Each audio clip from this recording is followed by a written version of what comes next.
ನವರಾತ್ರಿಯ ಉತ್ಸವದ ನಿಮಿತ್ತವಾಗಿ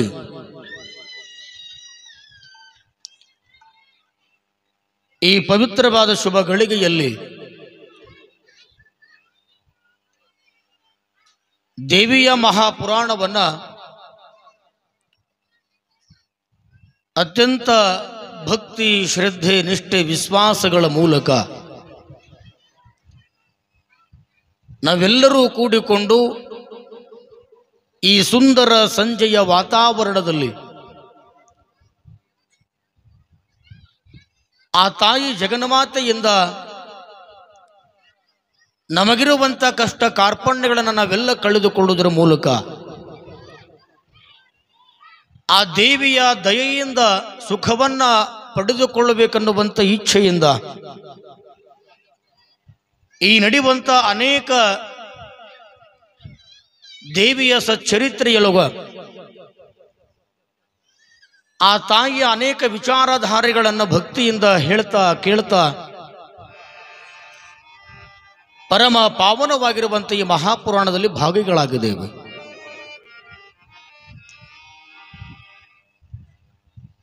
ಜಗನ್ಮಾತೆಯ ಚಾರಿತ್ರದಲ್ಲಿ ಎಲ್ಲ ದೇವಾನುದೇವತೆಗಳು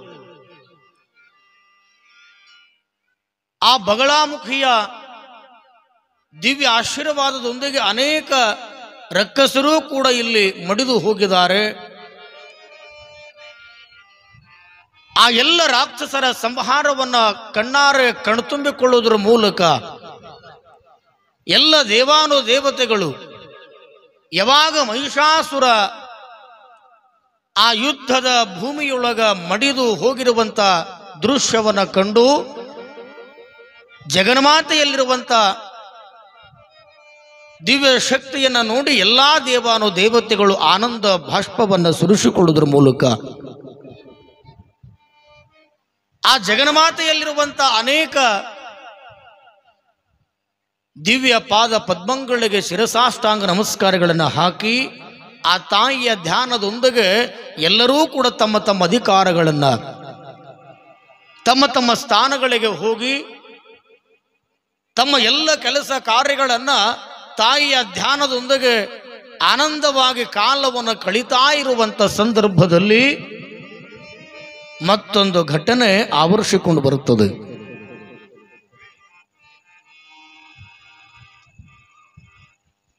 ಆನಂದವಾಗಿ ಎಲ್ಲಾ ದೇವಾನುದೇವತೆಗಳು ತಮ್ಮ ತಮ್ಮ ಅಧಿಕಾರದಲ್ಲಿ ತಮ್ಮ ಎಲ್ಲ ಕೆಲಸ ಕಾರ್ಯಗಳನ್ನು ನೆರವೇರಿಸಿಕೊಂಡು ಬರತಕ್ಕಂಥ ಸಂದರ್ಭದಲ್ಲಿ ದುಷ್ಟರಾಗಿರ್ತಕ್ಕಂಥ ಶುಂಭ ಮತ್ತು ನಿಶುಂಭ,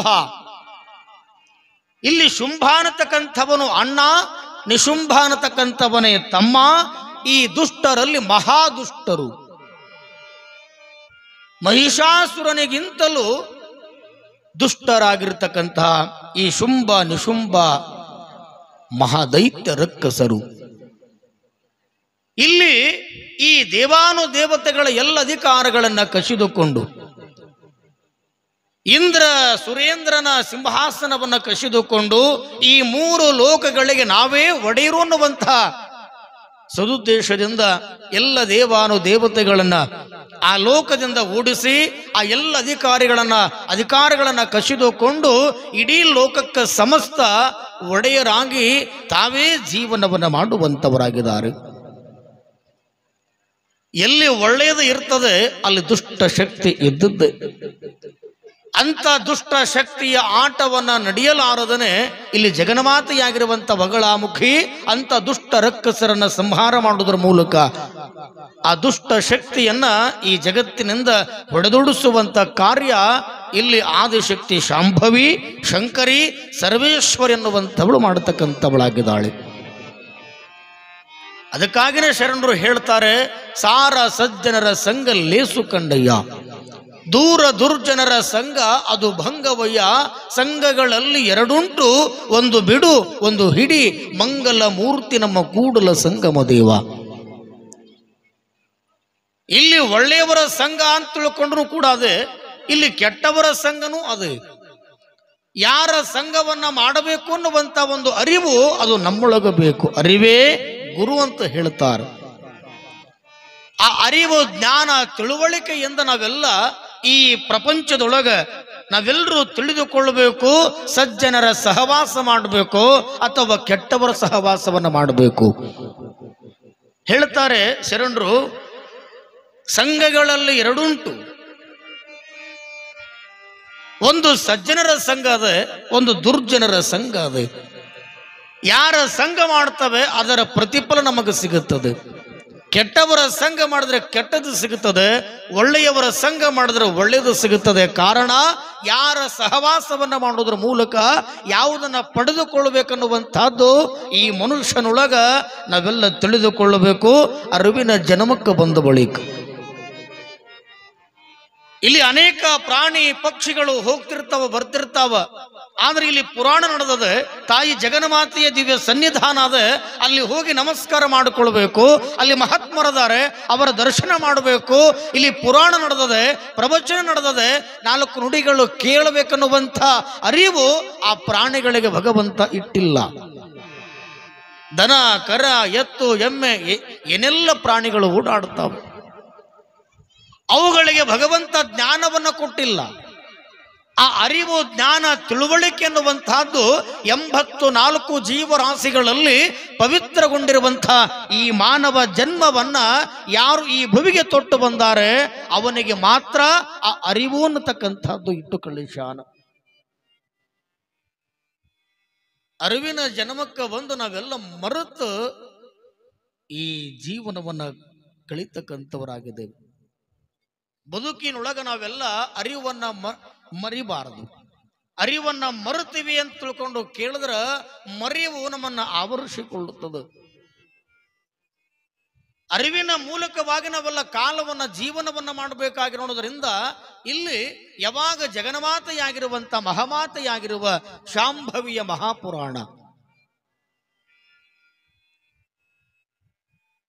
ಇಲ್ಲಿ ದುಷ್ಟರಾಗಿರುವಂತ ಅನೇಕ ರಕ್ಕಸರನ್ನ ತಾಯಿಯ ಕೈಯೊಳಗ ಹತರಾಗಿ ಹೋಗ್ತಕ್ಕಂಥದನ್ನ ನಾವೆಲ್ಲರೂ ಕೂಡ ಕೇಳುತ್ತೇವೆ, ನೋಡುತ್ತೇವೆ. ದಿನನಿತ್ಯಲೂ ಕೂಡ ಅದನ್ನ ಕಣ್ಣಾರೆ ಕಣ್ತುಂಬಿಕೊಳ್ಳೋದ್ರ ಮೂಲಕ ಅದನ್ನ ನಾವೆಲ್ಲ ಶ್ರವಣ ಮಾಡಿದ್ದೇವೆ. ಈ ಜಗತ್ತಿನೊಳಗ ಯಾರ ಸಂಘವನ್ನ ಮಾಡಿದ್ರೆ ಎಂತಹ ಫಲ ಬರುತ್ತದೆ. 2 ಗಿಳಿಗಳು ಆನಂದವಾಗಿ ಆಕಾಶದೊಳಗ ಹಾರಾಡ್ತಿದ್ದು ಬಂತು. ಒಂದೇ ತಾಯಿ ಗರ್ಭದಿಂದ ಹುಟ್ಟಿ ಬಂದಿರುವಂತ ಆ ಗಿಳಿಗಳು ಆಕಾಶದಲ್ಲಿ ಹಾರಾಡುವಂತ ಸಂದರ್ಭದೊಳಗ ಗಾಳಿ ಬಿಟ್ಟದ, ಬಿರುಗಾಳಿ ಬಿಟ್ಟದ, ಸುಂಟರ ಗಾಳಿ ಬಿಟ್ಟದ. ಆ ಚಂಡ ಮಾರುತ ಬಿಟ್ಟಿರುವಂತ ಸಂದರ್ಭದೊಳಗ ಆ ಚಂಡ ಮಾರುತದ ಹೊಡೆತಕ್ಕ 2 ಗಿಳಿಗಳು ಒಂದೊಂದು ದಿಕ್ಕಿಗೆ ಹೋಗಿ ಬಿಡುತ್ತಾವು. ಒಂದು ಗಿಳಿ ಒಂದು ದಿಕ್ಕಿಗೆ ಹೋದಾಗ ಗಿಳಿ ಇನ್ನೊಂದು ದಿಕ್ಕಿಗೆ ಹೋಗ್ಯದ. 2 ಗಿಳಿಗಳು ಅದಲ ಬದಲಾಗಿ ಒಂದೊಂದು ದಿಕ್ಕಿಗೆ ಹೋಗಿರುವಂತ ಸಂದರ್ಭದೊಳಗ ಒಂದು ಗಿಳಿ ಋಷಿಮುನಿ ಪುಂಗವರ ಆಶ್ರಮ ಸೇರಿಕೊಳ್ಳುತ್ತದೆ. ಇನ್ನೊಂದು ಗಿಳಿ ಕಳ್ಳ ಕಾಕರ ಗುಂಪನ್ನು ಸೇರಿಕೊಳ್ಳುತ್ತದೆ. ನೋಡಿ, ಹಾಗಾದ ಈ ಋಷಿಮುನಿ ಪುಂಗವರ ಆಶ್ರಮ ಸೇರಿಕೊಂಡಿರ್ತಕ್ಕಂಥ ಗಿಳಿ ಹೇಳ್ತದ, ಅಲ್ಲಿಗೆ ಯಾರಾದ್ರೂ ಬಂದ್ರ ಅಯ್ಯ ಬನ್ನಿ, ಅಲ್ಲಿ ತಂಪಾದ ಪಾನೀಯ ಅದೇ, ಅಲ್ಲಿ ಹಣ್ಣು ಹಂಪಲದಾವ, ಅವುಗಳನ್ನ ತಿನ್ರಿ, ಆ ಪಾನೀಯ ಕುಡಿರಿ, ಅಲ್ಲಿ ಚಾಪಿಯದ ಹಾಸ್ಕೊಳ್ರಿ, ಸ್ವಲ್ಪ ವಿಶ್ರಾಂತಿ ಮಾಡ್ರಿ, ನಿಮ್ಮ ದಣಿವನ್ನ ಆಯಾರಿಸಿಕೊಳ್ಳಿ. ಇದು ಋಷಿ ಮುನಿವರ್ಯರ ಗುಂಪನ್ನು ಸೇರಿರ್ತಕ್ಕಂಥ ಗಿಳಿ ಹೇಳುವಂತ ಮಾತುಗಳು. ಕಳ್ಳ ಕಾಕರ ಗುಂಪನ್ನು ಸೇರಿರ್ತಕ್ಕಂಥ ಗಿಳಿ ಹೇಳ್ತದೆ, ಎಲ್ಲೋ ಇವನು ಬಂದನು, ಇವನನ್ನ ಕೊಲ್ರಿ, ಕೊಚ್ಚ್ರಿ, ಸಾಯಿ ಹೊಡಿರಿ, ಇವನನ್ನ ಬಿಡುಬ್ಯಾಡ್ರಿ ಅಂತ ತಿಳ್ಕೊಂಡು. ಎಷ್ಟು ವ್ಯತ್ಯಾಸ! ಕಾರಣ, ನಾವೆಲ್ಲರೂ ಕೂಡ ನಮ್ಮ ಬದುಕಿನೊಳಗ ಶರಣರ, ಸಂತರ, ಮಹಾತ್ಮರ, ಶಿವಯೋಗಿ ಪುಂಗವರ, ಸಾಧು ಸತ್ಪುರುಷರ ಸಂಘ ಸಹವಾಸವನ್ನ ಮಾಡಬೇಕು. ಬದುಕಿನೊಳಗ ನಾವೆಲ್ಲ ಒಳ್ಳೆಯವರ ಸಂಘ ಮಾಡಿದಾಗ ಮಾತ್ರ ಬದುಕು ಇದು ಹಸನಾಗ್ತದೆ. ದೊಡ್ಡವರ ಬೆನ್ನಿಗೆ ಬೀಳಬೇಕಂತ, ಮಹಾತ್ಮರ ಕಣ್ಣಿಗೆ ಬೀಳಬೇಕಂತ ದುಷ್ಟರಿಂದ ದೂರ ಇರಬೇಕಂತ. 3 ಕಿಮ್ಮತ್ತಿನ ಮಾತುಗಳು. ದೊಡ್ಡವರ ಬೆನ್ನಿಗೆ ಬೀಳಬೇಕು, ಮಹಾತ್ಮರ ಕಣ್ಣಿಗೆ ಬೀಳಬೇಕು. ಅದಕ್ಕಾಗಿನೇ ಮುನುಶ್ರೀ ತರಣಸಾಗರಜರು ಬಹಳ ಸುಂದರವಾಗಿ ಹೇಳ್ತಾರೆ, ನಮಗೆಲ್ಲ ದೇವರು ಸುಂದರವಾದ ಕಣ್ಣುಗಳನ್ನು ಕೊಟ್ಟಾನ ಅಂತಂದ ಬಳಿಕ ಮಹಾತ್ಮರ ದರ್ಶನ ಮಾಡಿಕೊಳ್ಳಬೇಕು. ಮಹಾತ್ಮರ ದರ್ಶನದಿಂದ ನಾವು ಮಾಡಿರುವಂತ ಪಾಪ ಪುಣ್ಯ ಕರ್ಮಾದಿಗಳು ಕಳೆದು ಹೋಗ್ತಾವ. ಟಿವಿ ನೋಡೋದ್ರಿಂದ ಹೋಗುವುದಿಲ್ಲ ತಾಯಿಗಳು. ಅದಕ್ಕಾಗಿ ಅವರು ಬಹಳ ಸುಂದರವಾಗಿ ಹೇಳ್ತಾರೆ, ಏನು ಅಂತಂದ್ರ ದೂರದರ್ಶನ ನೋಡೋದ್ರಿಂದ ಮಹಾತ್ಮರ ದರ್ಶನ ಇಲ್ಲವಾಗ್ಯದ. ದೂರದರ್ಶನ ಅಂದ್ರೆ ಏನ್ರಿ? ಅದ ಡೆಬ್ಬಿ. ಈಗ ಡೆಬ್ಬಿ ಹೋಗ್ಯಾವ, ಗಾಡಿಗೆ ಹಚ್ಚವ ಬಂದಾವ. ಅದಕ್ಕಿಲ್ಲಿ ಮತ್ತೊಂದು ಟೇಬಲ್ ತಂದು ಟೇಬಲ್ ಮೇಲೆ ಟಿವಿ ಇಡದದ. ಗಾಡಿಗೆ ಹಚ್ಚವ ಬಂದಾವ. ಅವು ಹಳಿ ಟಿವಿ ಇದ್ರೂ ತೆಗೆದು, ಯಾಕ ಮಗಲ ಮನೆಯವರು ಗಾಡಿಗೆ ಹಚ್ಚೋರು ತಗೊಂಡು ಬಂದಾರ. ಒಟ್ಟು ಅವ್ರ ಮನ್ಯಾಗ ಏನು ತಂದಾರ ನಮ್ಮ ಮನೆಗೂ ಬೇಕಾ. ಅವ್ರ ಮನ್ಯಾಗ ಫ್ರಿಜ್ ತಗೊಂಡು ಬಂದಾರಂದ್ರು ನಮ್ಮ ಮನೆಗೂ ಬೇಕಾ. ಅವ್ರ ಮನ್ಯಾಗ ಟಿಜೋರಿ ತಗೊಂಡು ಬಂದಾರಂದ್ರು ನಮ್ಮ ಮನೆಗೂ ಬೇಕಾ. ಪಾಪ ಗಂಡ ಏನು ಮಾಡ್ತಾನೋ, ಅವನ ಕಡೆ ರೊಕ್ಕ ಅದಾವೋ ಇಲ್ಲೋ, ಅವನ ಪರಿಸ್ಥಿತಿ ನಾವು ಯಾರು ಕೂಡ ನೋಡುವುದಿಲ್ಲ. ಒಟ್ಟು ಅವ್ರ ಮನ್ಯಾಗ ತಂದಾರ ಅಂದ್ರೆ ನಮ್ಮ ಮನೆಗೂ ಬೇಕಾ. ಒಬ್ಬ ಹೆಣ್ಮಗಳು ಗಂಡನ ಜೊತೆಗೆ ಜಗಳ ತೆಗೆದಳು. ಅಲ್ರಿ, ಎಲ್ಲರ ಮನೆ ಒಳಗ ಟಿಜೋರಿಗಳದಾವ, ಅದಕ್ಕೆ ಮತ್ತೆ ನಮ್ಮ ಮನೆಗೂ ಒಂದು ಟಿಜೋರಿ ತಗೊಂಡು ಬರಬೇಕು. ಗಂಡ ಅಂದ, ರೊಕ್ಕಿಲ್ಲ, ಇನ್ನೊಂದು 4 ದಿವಸ ಒಪ್ಪತ್ತು ನೀ ತಡ್ಕೊಂಡಿ ಅಂತಂದ್ರೆ ದುಡ್ಡು ಬರ್ತಾವ, ರೊಕ್ಕ ಇದ್ದಾಗ ತಂದ್ರೆ ಆಯ್ತು ಅಂದವ. ಇಲ್ಲಿ ನನಗೆ ಗೊತ್ತಿಲ್ಲ, ನಾಳೆ ಶುಕ್ರವಾರ ಅದ, ನಾ ಶುಕ್ರವಾರ ದಿವಸ ಟಿಜೋರಿ ತಂದು ಪೂಜೆ ಮಾಡಕ್ಕಿನ ಅಂದಳು. ಗಂಡ ಏನಾದ್ರೂ ಒಂದು ವೇಳೆ ತರಲಿಲ್ಲ ಅಂತಂದ್ರೆ ಒಲ್ಯಾಗ ಬೆಕ್ಕ ಮಲ್ಕೊಂತದು, ಅದು ಒಂದು ಕಷ್ಟ. ಏನಾದ್ರೂ ಆಗಲೆಕ್ಕ ಹೆಂಡತಿ ಹಠ ಹಿಡ್ದಾಳ, ಬೇಕು ಅಂತ ತಿಳ್ಕೊಂಡು ಹೇಳ್ಯಾಳ ಅಂತಂದ ಬಳಕ ಏನ್ರೆ ಕಷ್ಟ ಆಗಲೆಕ್ಕ ಅವ್ರ ಕಡೆ ಇವ್ರ ಕಡೆ ರೊಕ್ಕ ಇಸ್ಕೊಂಡು ಪಾಪ ಏನೋ ಒಂದು ಉಪಾಯ ಮಾಡಿಕೊಂಡು ಟಿಜೋರಿ ತಗೊಂಡು ಬಂದ. ಟಿಜೋರಿ ಮನೆಗೆ ಬಂದಾದ ಅಂದ ಕೂಡಲೇ ಶುಕ್ರವಾರ ದಿವಸ ಭಾಗ್ಯದ ಲಕ್ಷ್ಮೀ ಬಾರಮ್ಮ, ಅದಕ್ಕೆ ಪೂಜೆ ಮಾಡಿದಳು, ತೆಂಗಿನಕಾಯಿ ಹೊಡೆದಳು, ಉದಿನ ಕಡ್ಡಿ ಬೆಳಗದಳು, ವಿಭೂತಿ ಕುಂಕುಮ ಹಚ್ಚಾಳ. ಯಾವಾಗ ಟಿಜೋರಿ ಪೂಜಾ ಮಾಡಿ ಒಂದು 4 ದಿವಸ ಕಳೆದದ, 4 ದಿವಸ ಕಳೆದಿರ್ತಕ್ಕಂಥ ಸಂದರ್ಭದೊಳಗ ಕುಳ್ಳ ಬಡದ ಮ್ಯಾಲ ಮನೆ ಮುಂದ ಕಟ್ಟಿ ಮೇಲೆ ಒಣಗ ಹಾಕ್ಯಾಳ. ಈಗ ಮಳೆಗಾಲ ನೋಡ್ರಿ, ಯಾವಾಗ ಮಾಡಾಗ್ತದ ಗೊತ್ತಿಲ್ಲ, ಯಾವಾಗ ಮಳಿ ಬರ್ತದ ಗೊತ್ತಿಲ್ಲ. ಆ ಕಟ್ಟಿ ಮ್ಯಾಲ ಆ ಕುಳ್ಳು ಬಡದು ಒಣಗಾಕಿರುವಂತ ಸಂದರ್ಭದಾಗ ಆಕಾಶದಾಗ ಮೋಡ ಆವರಿಸಿಕೊಂಡದ. ತುಂತುರು ಹನಿ ಮಳಿ ಬರುವಂತ ಸಂದರ್ಭದಾಗಿ ನೀನು ಕುಳ್ಳು ತೊಯ್ತವು ಬಾ ಅಂತ ಅವಸರದಾಗ ಆ ಎಲ್ಲ ಕುಳ್ಳುಗಳು ಬುಟ್ಟ್ಯಾಗ ಬಡ ಬಡ ಬಡ ತುಂಬಿಕೊಂಡು ಎಲ್ಲಿ ಇಡಬೇಕು ಅಂತ ಹೆಣ್ಮಗಳಿಗೆ ಗೊತ್ತಾಗಲಾರ್ದ ಆ ಟಿಜೋರಿ ಒಳಗೆ ತಂದಿಟ್ಟಿದಳಂತ. ಏನ್ರಿ ಕುಳ್ಳ ನೀವು ಇಟ್ಟಿರಿ ಅಂತೀನಿ, ಮತ್ತೆ ನೀವು ಶಾಣ್ಯರದಿರಿ. ಟಿಜೋರಿ ಒಳಗ ಏನು ಇಡಬೇಕನ್ನೋದು ಗೊತ್ತಿಲ್ಲ ಖರೆ, ಆದ್ರ ಬಾಜು ಮನ್ಯಾಗ ಏನು ತಂದಾರ ನಮ್ಮ ಮನ್ಯಾಗ ಬೇಕು, ನಮ್ಮ ಮನ್ಯಾಗ ಬೇಕು. ಹಾಗಾಗಿ ನಾವೆಲ್ಲ ತಿಳಿದುಕೊಳ್ಳಬೇಕು, ಬದುಕು ಬಹಳಷ್ಟು ಸುಂದರವಾಗಿರ್ತಕ್ಕಂಥದ್ದೇ.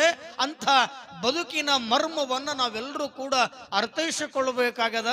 ಇಲ್ಲಿ ನಾವೆಲ್ಲ ತಿಳಿದುಕೊಳ್ಳಬೇಕಾಗ್ಯದ. ಏನು ಅಂತ ತಿಳ್ಕೊಂಡು ಕೇಳಿದ್ರೆ ಗವೈಗಳು ಒಂದು ಗೀತೆಯನ್ನು ಹಾಡ್ತಾರೆ. ಆ ಗೀತೆಯೊಂದಿಗೆ ನಾವೆಲ್ಲ ನಡೆಯುವಂಥ ಕಾರ್ಯಕ್ರಮದಲ್ಲಿ ಭಾಗವಹಿಸಿ ಆಲಿಸುವಂಥವರಾಗೋಣ. ಜ್ಞಾನದಿಂದ ಶಿವ ಧ್ಯಾನವ ಮಾಡಣ್ಣ, ಕೇಳೋ ಜಾಣ ಕೇಳೋ ಜಾಣ, ಜ್ಞಾನದಿಂದ ಶಿವ ಧ್ಯಾನವ ಮಾಡಣ್ಣ. ಅನುಭಾವದಿಂದ ಮಡಿವಾಳಪ್ಪನವರು ಬಹಳ ಸುಂದರವಾಗಿ ಬರೀತಾರೆ. ಜ್ಞಾನದಿಂದ ಶಿವ ಧ್ಯಾನವ ಮಾಡಣ್ಣ. ಅರಿವಿನ ಮೂಲಕವಾಗಿ ನಮ್ಮ ಬದುಕನ್ನು ನಾವು ಬಹಳಷ್ಟು ಸುಂದರವಾಗಿ ಹಸನಗೊಳಿಸಬೇಕಾಗಿರೋದ್ರಿಂದ ಇಲ್ಲಿ ಸಜ್ಜನರ ಸಹವಾಸ ಎಂತಹದ್ದು, ದುರ್ಜನರ ಸಹವಾಸ ಎಂತಹದ್ದು. ದುರ್ಜನರಿಗೆ ದುರ್ಗುಣಿಯಾಗಿ ಆದಿ ಅಂತ್ಯದಿಂದಲೂ ಕೂಡ ಜಗನ್ಮಾತೆಯಾಗಿರುವಂಥ ಶಾಂಭವಿ ಸರ್ವೇಶ್ವರಿಯಾಗಿರುವಂಥ ಆ ಮಾತೆ ಇಲ್ಲಿ ರಕ್ಕಸರಿಗೆ ತಕ್ಕ ಪಾಠವನ್ನು ಕಲಿಸುವಂತವಳಾಗಿದ್ದಾಳೆ. ಯಾವಾಗ ಎಲ್ಲ ದೇವತೆಗಳ ಅಧಿಕಾರಗಳನ್ನು ಕಸಿದುಕೊಂಡಿರುವಂಥ ಸಂದರ್ಭದಲ್ಲಿ ಹರಿಹರ ಬ್ರಹ್ಮಾದಿಗಳು ಎಲ್ಲ ದೇವತೆಗಳು ಕೂಡಿಕೊಂಡು ಈ ದೇವಿಯ ಹತ್ರ ಬರುತ್ತಾರೆ. ಹಿಮಾಚಲ ಪ್ರದೇಶದಲ್ಲಿ ವಾಸವಾಗಿರುವಂತ ಈ ಜಗನ್ಮಾತೆಯ ಹತ್ರ ಎಲ್ಲ ದೇವಾನುದೇವತೆಗಳು ಬಂದು ಕೈ ಮುಗಿದು ಕರಜೋಡಿಸಿ ಹೇಳುತ್ತಾರೆ, ಬೇಡುತ್ತಾರೆ, ಅಮ್ಮ, ಹಿಂದೆ ಆ ಯಾವ ಮಹಿಷಾಸುರ ಹೇಗೆ ಉಪದ್ರವವನ್ನು ಕೊಟ್ಟ, ನಮ್ಮ ಎಲ್ಲರ ಅಧಿಕಾರಿಗಳನ್ನ ಕಸಿದುಕೊಂಡಿದ್ದ, ನಮಗೆ ಏನೆಲ್ಲ ಕಷ್ಟ ಕಾರ್ಪಣ್ಯಗಳನ್ನು ಕೊಟ್ಟಿದ್ದ, ಅದೇ ರೀತಿಯಾಗಿ ಇನ್ನೋರ್ವ ಶುಂಭ ಮತ್ತು ನಿಶುಂಭರನ್ನುವಂತ ರಕ್ಕಸರು ಮಹಾದುಷ್ಟರು ಕೂಡ ಮತ್ತೆ ನಮಗೆ ಉಪಟಳವನ್ನು ಉಪದ್ರವವನ್ನು ಕೊಡ್ತಕ್ಕಂಥವರಾಗಿದ್ದಾರೆ. ಅವರಿಂದ ನಮ್ಮನ್ನೆಲ್ಲ ಕಾಪಾಡಬೇಕು, ರಕ್ಷಣೆಯನ್ನು ಮಾಡಬೇಕು, ನಮ್ಮೆಲ್ಲರನ್ನ ರಕ್ಷಿಸುವ ಹೊಣೆ ಅದು ನಿನ್ನದೂ ಅನ್ನತಕ್ಕಂಥದನ್ನ ಎಲ್ಲರೂ ಪಾದಕ್ಕೆ ಬಿದ್ದು ಬೇಡಿಕೊಂಡಾಗ ಜಗನ್ಮಾತೆ ಅಂತಾಳೆ, ನೀವೇನು ಚಿಂತೆ ಮಾಡಬೇಡ್ರಿ, ಈ ಲೋಕದೊಳಗ ಅವಾಗ ದುಷ್ಟ ಶಕ್ತಿಗಳು ಅವತರಿಸಿಕೊಂಡೇ ಇರ್ತಾವ. ಆ ಅವತರಿಸಿಕೊಂಡು ಬರುವಂತ ಮುಂಚಿತವಾಗ್ಲೇನೆ ಅವುಗಳನ್ನ ಸಂಹಾರ ಮಾಡಬೇಕು.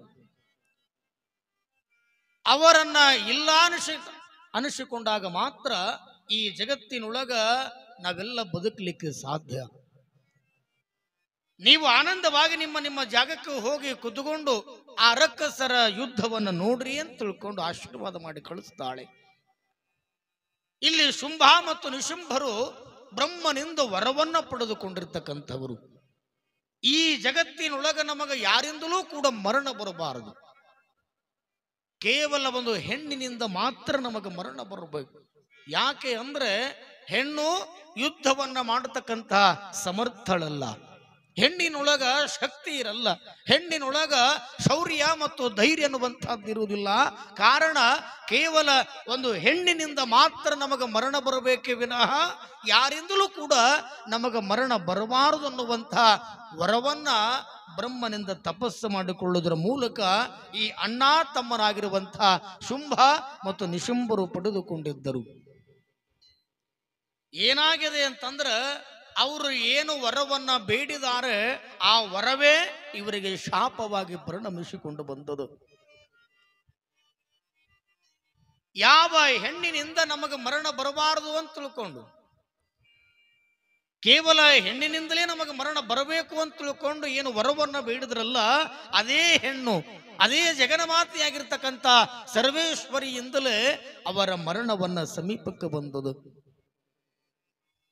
ಹಿಮಾಚಲ ಪ್ರದೇಶದೊಳಗ ಆನಂದವಾಗಿ ಜಗನ್ಮೋಹಿನಿಯಾಗಿ ಹಿಮಾಲಯದ ಶ್ರುತಿಯಾಗಿ ಎಲ್ಲರ ಕಣ್ಣಿಗೆ ಕಂಗೊಳಿಪ ಪ್ರಜ್ವಲವಾಗಿ ಕಾಣುವಂತ ಸ್ಥಿತಿಯಲ್ಲಿ ದೇವಿ ಶಾಂಭವಿ ಕುತುಕೊಂಡಿರ್ತಕ್ಕಂಥವಳು. ಆ ಶುಂಭ ನಿಶುಂಭರ ಸೇನಾಪತಿಗಳಾಗಿರುವಂತ ಚಂಡ ಮತ್ತು ಮುಂಡರು ಬೇಟೆಯನ್ನ ಆಡ್ಲಿಕ್ಕೆ ಅಡವಿಯೊಳಗ ಆ ಹಿಮಾಲಯ ತುದಿಯೊಳಗ ಅಡ್ಡಾಡಿಕೊಂಡು ಬರುವಂತ ಸಂದರ್ಭದಲ್ಲಿ ಈ ಜಗನ್ಮಾತೆಯನ್ನ ನೋಡುತ್ತಾರೆ.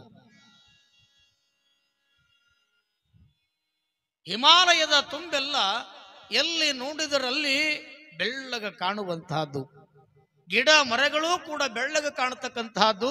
ಆ ಹಿಮಾಲಯದಲ್ಲಿ ಜಗನ್ಮೋಹಿನಿಯಾಗಿ ಜಗನ್ಮಾತೆಯಾಗಿರುವಂತ ಶಾಂಭವಿ ಆನಂದವಾಗಿ ಕುತುಕೊಂಡಿರ್ತಕ್ಕಂಥದನ್ನ ಇಲ್ಲಿ ಚಂಡ ಮತ್ತು ಮುಂಡರು ನೋಡುತ್ತಾರ. ಆ ರೂಪವನ್ನ, ಆ ಲಾವಣ್ಯವನ್ನ, ಆ ಸೌಂದರ್ಯವನ್ನ. ಮುಂಡ, ಏನಿದು ಈ ಹೆಣ್ಣು ಮಗಳ ಸೌಂದರ್ಯ? ಹೌದು ಚಂಡ, ಏನು ಇವಳ ರೂಪ, ಏನು ಇವಳ ಕಣ್ಣುಗಳು, ಏನು ಇವಳ ಹುಬ್ಬುಗಳು, ಏನು ಇವಳ ತುಟಿಗಳು, ಆನಂದ ಆನಂದ ಆನಂದ. ಈ ಹೆಣ್ಣು ಮಗಳ ಸೌಂದರ್ಯವನ್ನ ವರ್ಣಿಸಲಿಕ್ಕೆ ಅಸಾಧ್ಯವಾಗಿರತಕ್ಕಂತಹದ್ದು. ಏನು ಇವಳ ಮೈಮಾಟ, ಏನು ಇವರ ರೆಂಬೆ, ಊರ್ವಶಿ, ಮೇನಕೆ ಮೀರಿಸುವಂಥ ರೂಪ ಇವಳಲ್ಲಿ ಅದ ಅಂತಂದು ಬಳಿಕ ಇವಳನ್ನೇ ನಮ್ಮ ಮಹಾರಾಜನಾಗಿರ್ತಕ್ಕಂಥ ಶುಂಭನ ಹೆಂಡತಿಯಾಗಿ ಮಾಡಿದರೆ ಎಷ್ಟು ಚೆನ್ನಾಗಿರುತ್ತಿತ್ತು ಅಂತ ಇವರಿಬ್ರು ಮಾತಾಡಿಕೊಂಡ್ರು. ನಡಿ ಅಂತ ತಿಳ್ಕೊಂಡು ಚಂಡ ಮುಂಡ ಇಬ್ಬರು ಶುಂಭ ಮಹಾರಾಜನ ಆಸ್ಥಾನಕ್ಕೆ ಬರುತ್ತಾರೆ.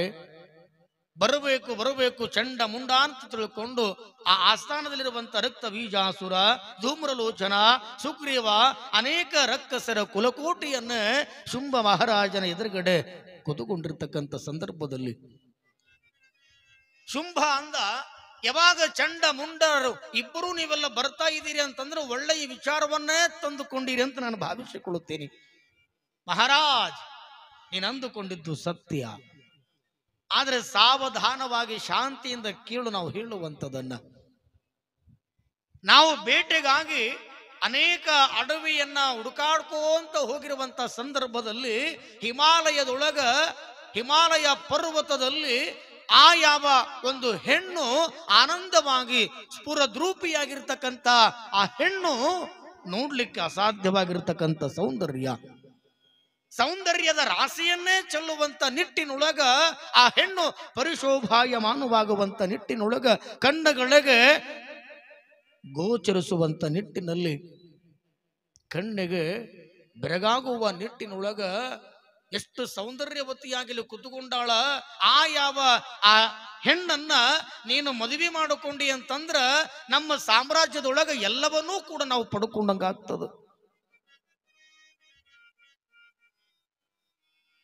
ನಮ್ಮ ಹತ್ರ ಏನಿಲ್ಲ ಹೇಳ್ರಿ ನೋಡೋಣ. ಇಂದ್ರನ ಸಿಂಹಾಸನ ಅದೇ, ಉಚ್ಚೈಶ್ರವಾದೆ, ಇಂದ್ರನ ಐರಾವತ ಅದೇ, ಕಾಮಧೇನು ಕಲ್ಪವೃಕ್ಷ ಅದೇ, ರತ್ನ ಗಜ ಅದೇ. ಏನೆಲ್ಲವನ್ನ ಇರುವಂತ ಈ ಸಂದರ್ಭದೊಳಗ ಸ್ತ್ರೀ ರತ್ನ ಕನ್ಯಾಮಣಿಯನ್ನು ಒಂದನ್ನ ಇದ್ರ ಎಲ್ಲವನ್ನ ಪಡೆದುಕೊಂಡಂಗ ಆಗ್ತದ.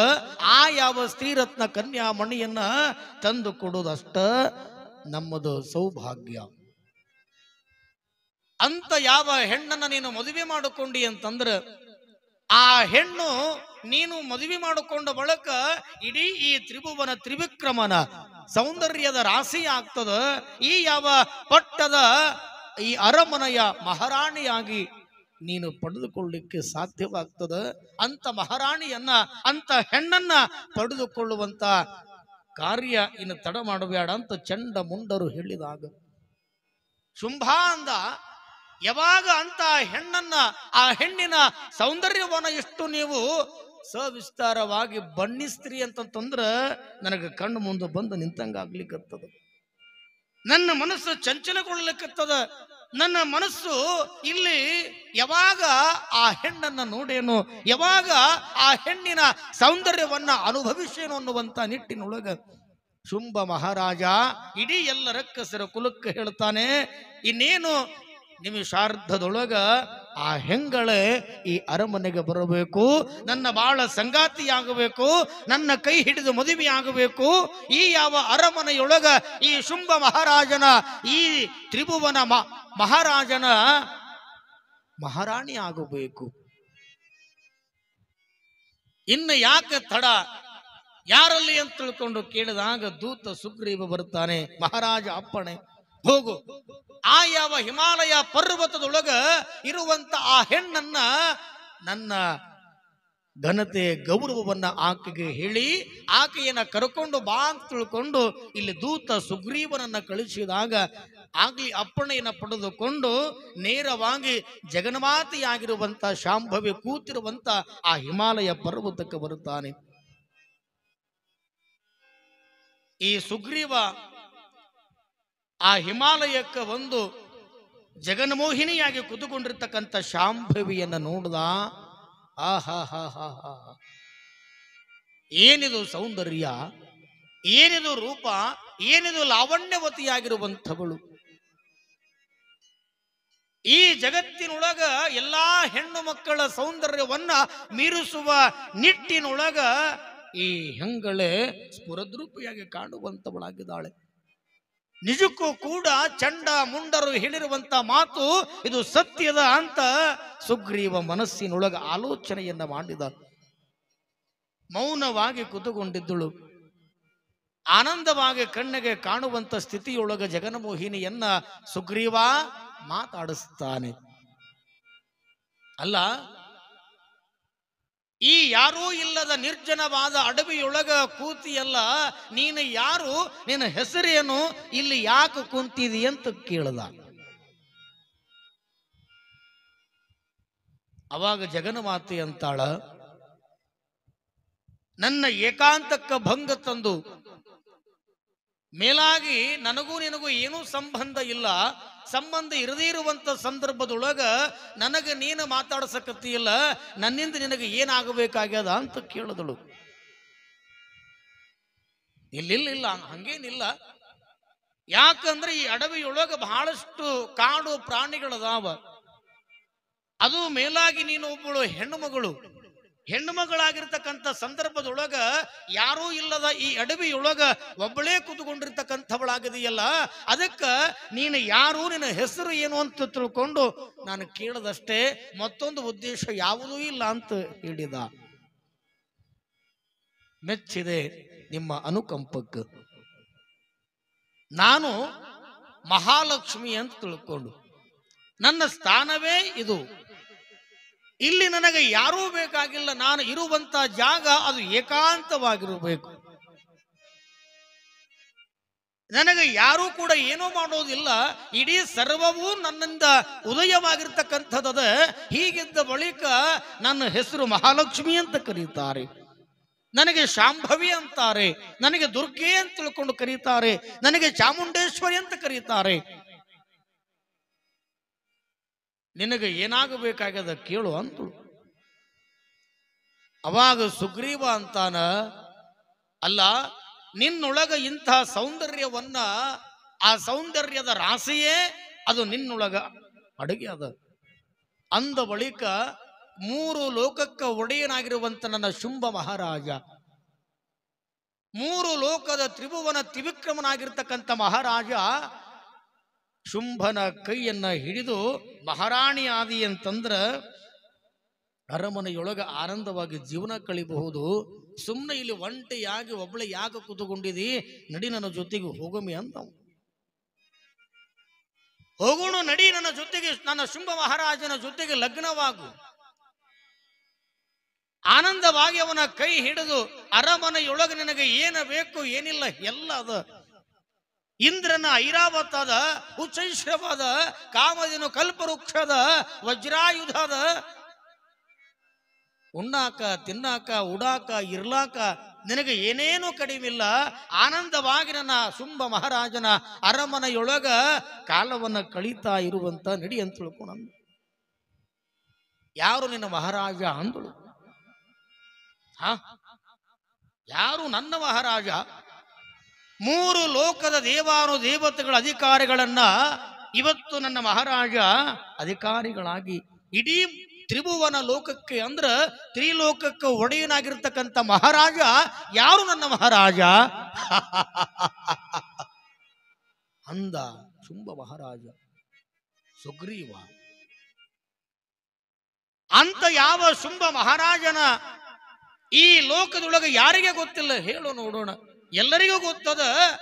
ಅಂತ ಮಹಾರಾಜನ ಮದುವೆಯಾಗುವಂತ ತಿಳ್ಕೊಂಡು ಕೇಳಿದಾಗ ಇಲ್ಲಿ ಬಹಳ ಸುಂದರವಾಗಿ ಹೇಳ್ತಾರೆ, ಆಕಾಶ ಮೀರುವ ತರುಗಿರಿಗಳಂತೆ, ನಿರಾಕಾರವ ಮೀರುವ ಸಾಕಾರ ಉಂಟೆ, ಗುಹೇಶ್ವರ ಲಿಂಗವ ಮೀರುವ ಒಡೆತನ ಉಂಟೆ ಸಂಗನ ಬಸವ ಅಂತ ಹೇಳ್ತಾರೆ. ಜಗನ್ಮಾತೆಯೇ ಮುಂದೆ ಇಲ್ಲಿ ಮಹಿಷಾಸುರನ ಉಪದ್ರವವನ್ನ ತಾಳದೆ ಇಲ್ಲಿ ಶುಂಭ ನಿಶುಂಭರ ಒಡೆತನದ ಮುಂದೆ ಜಗನ್ಮಾತೆಯ ಆದಿಶಕ್ತಿ ಅಂಬಾಭವಾನಿಯ ಮುಂದೆ ಶುಂಭನ ಒಡೆತನವನ್ನ ಆ ಶುಂಭ ಮಹಾರಾಜನ ಆನಂದದೊಳಗಿರುವಂತ ಆ ಶ್ರೀಮಂತಿಕೆಯ ಮದವನ್ನ ಇಲ್ಲಿ ಜಗನ್ಮಾತೆಯ ಮುಂದೆ ಹೇಳುವಂತವನಾಗಿದ್ದಾನೆ ಸುಗ್ರೀವ. ಎಲ್ಲವೂ ಕೂಡ ಆತನ ಆ ಜಗತ್ ಸೃಷ್ಟಿಯೊಳಗ ನಿರ್ಮಾಣವಾಗಿರ್ತಕ್ಕಂತಹದ್ದು.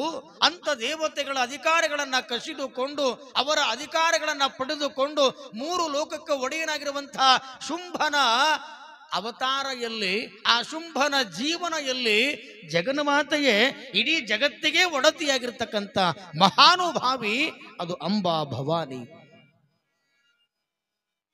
ಆಕಾಶವ ಮೀರುವ ತರುಗಿರಿಗಳಂತೆ, ಎಷ್ಟೇ ಗಿಡ ಮರಗಳು ದೊಡ್ಡದಾಗಿ ಬೆಳೆದರೂ ಕೂಡ ಆಕಾಶ ಮುಟ್ಟುವುದಿಲ್ಲ.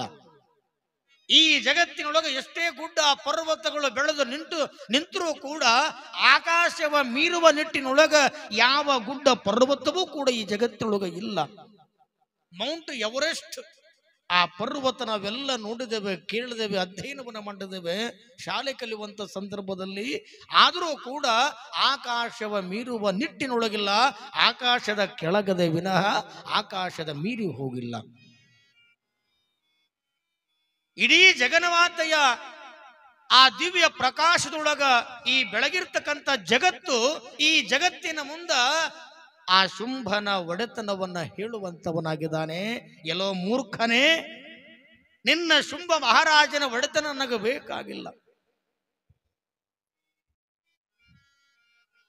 ಕಾರಣ ನಿನ್ನ ಶುಂಭ ಮಹಾರಾಜನ ಒಡೆತನ, ಅವನ ಶ್ರೀಮಂತಿಕೆ, ಅವನ ದರ್ಪ, ಅವನ ವಿಶೇಷವಾಗಿರ್ತಕ್ಕಂಥ ವಿಚಾರ ನನಗೆ ಬೇಕಾಗಿಲ್ಲ.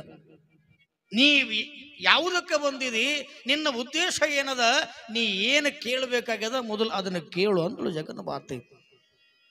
ಏನಿಲ್ಲ, ನನ್ನ ಶುಂಭ ಮಹಾರಾಜ ನಿನ್ನ ಸೌಂದರ್ಯಕ್ಕೆ ಮೆಚ್ಚಿ ಮಾರು ಹೋಗಿದಾನ, ಅದಕ್ಕೆ ಅವನಿಗೆ ಲಗ್ನ ಮಾಡಿಕೊಂಡಿ ಅಂತಂದ್ರ ನೀ ಆರಾಮಿರ್ತಿ, ಅದಕ್ಕೆ ಅವನ ಕೈ ಹಿಡಿದು ಲಗ್ನ ಆಗು ಅಂದ್ರು. ಅವಾಗ ಜಗನ್ಮಾತೆ ಅಂತಾಳ, ನಾನು ಕೂಡ ನಿಮ್ಮ ಮಹಾರಾಜನ ಆ ಶುಂಭನ ಕೈ ಹಿಡಿದು ಲಗ್ನ ಮಾಡಿಕೊಂಡು ಆರಾಮಿರಬೇಕು ಅಂತ ಮಾಡಿದ್ದೆ ಖರೆ, ಅದ ನನ್ನ ಪ್ರಾರಬ್ಧ ಕರ್ಮ. ನಾನೊಂದು ಪ್ರತಿಜ್ಞೆ ಮಾಡೀನಿ.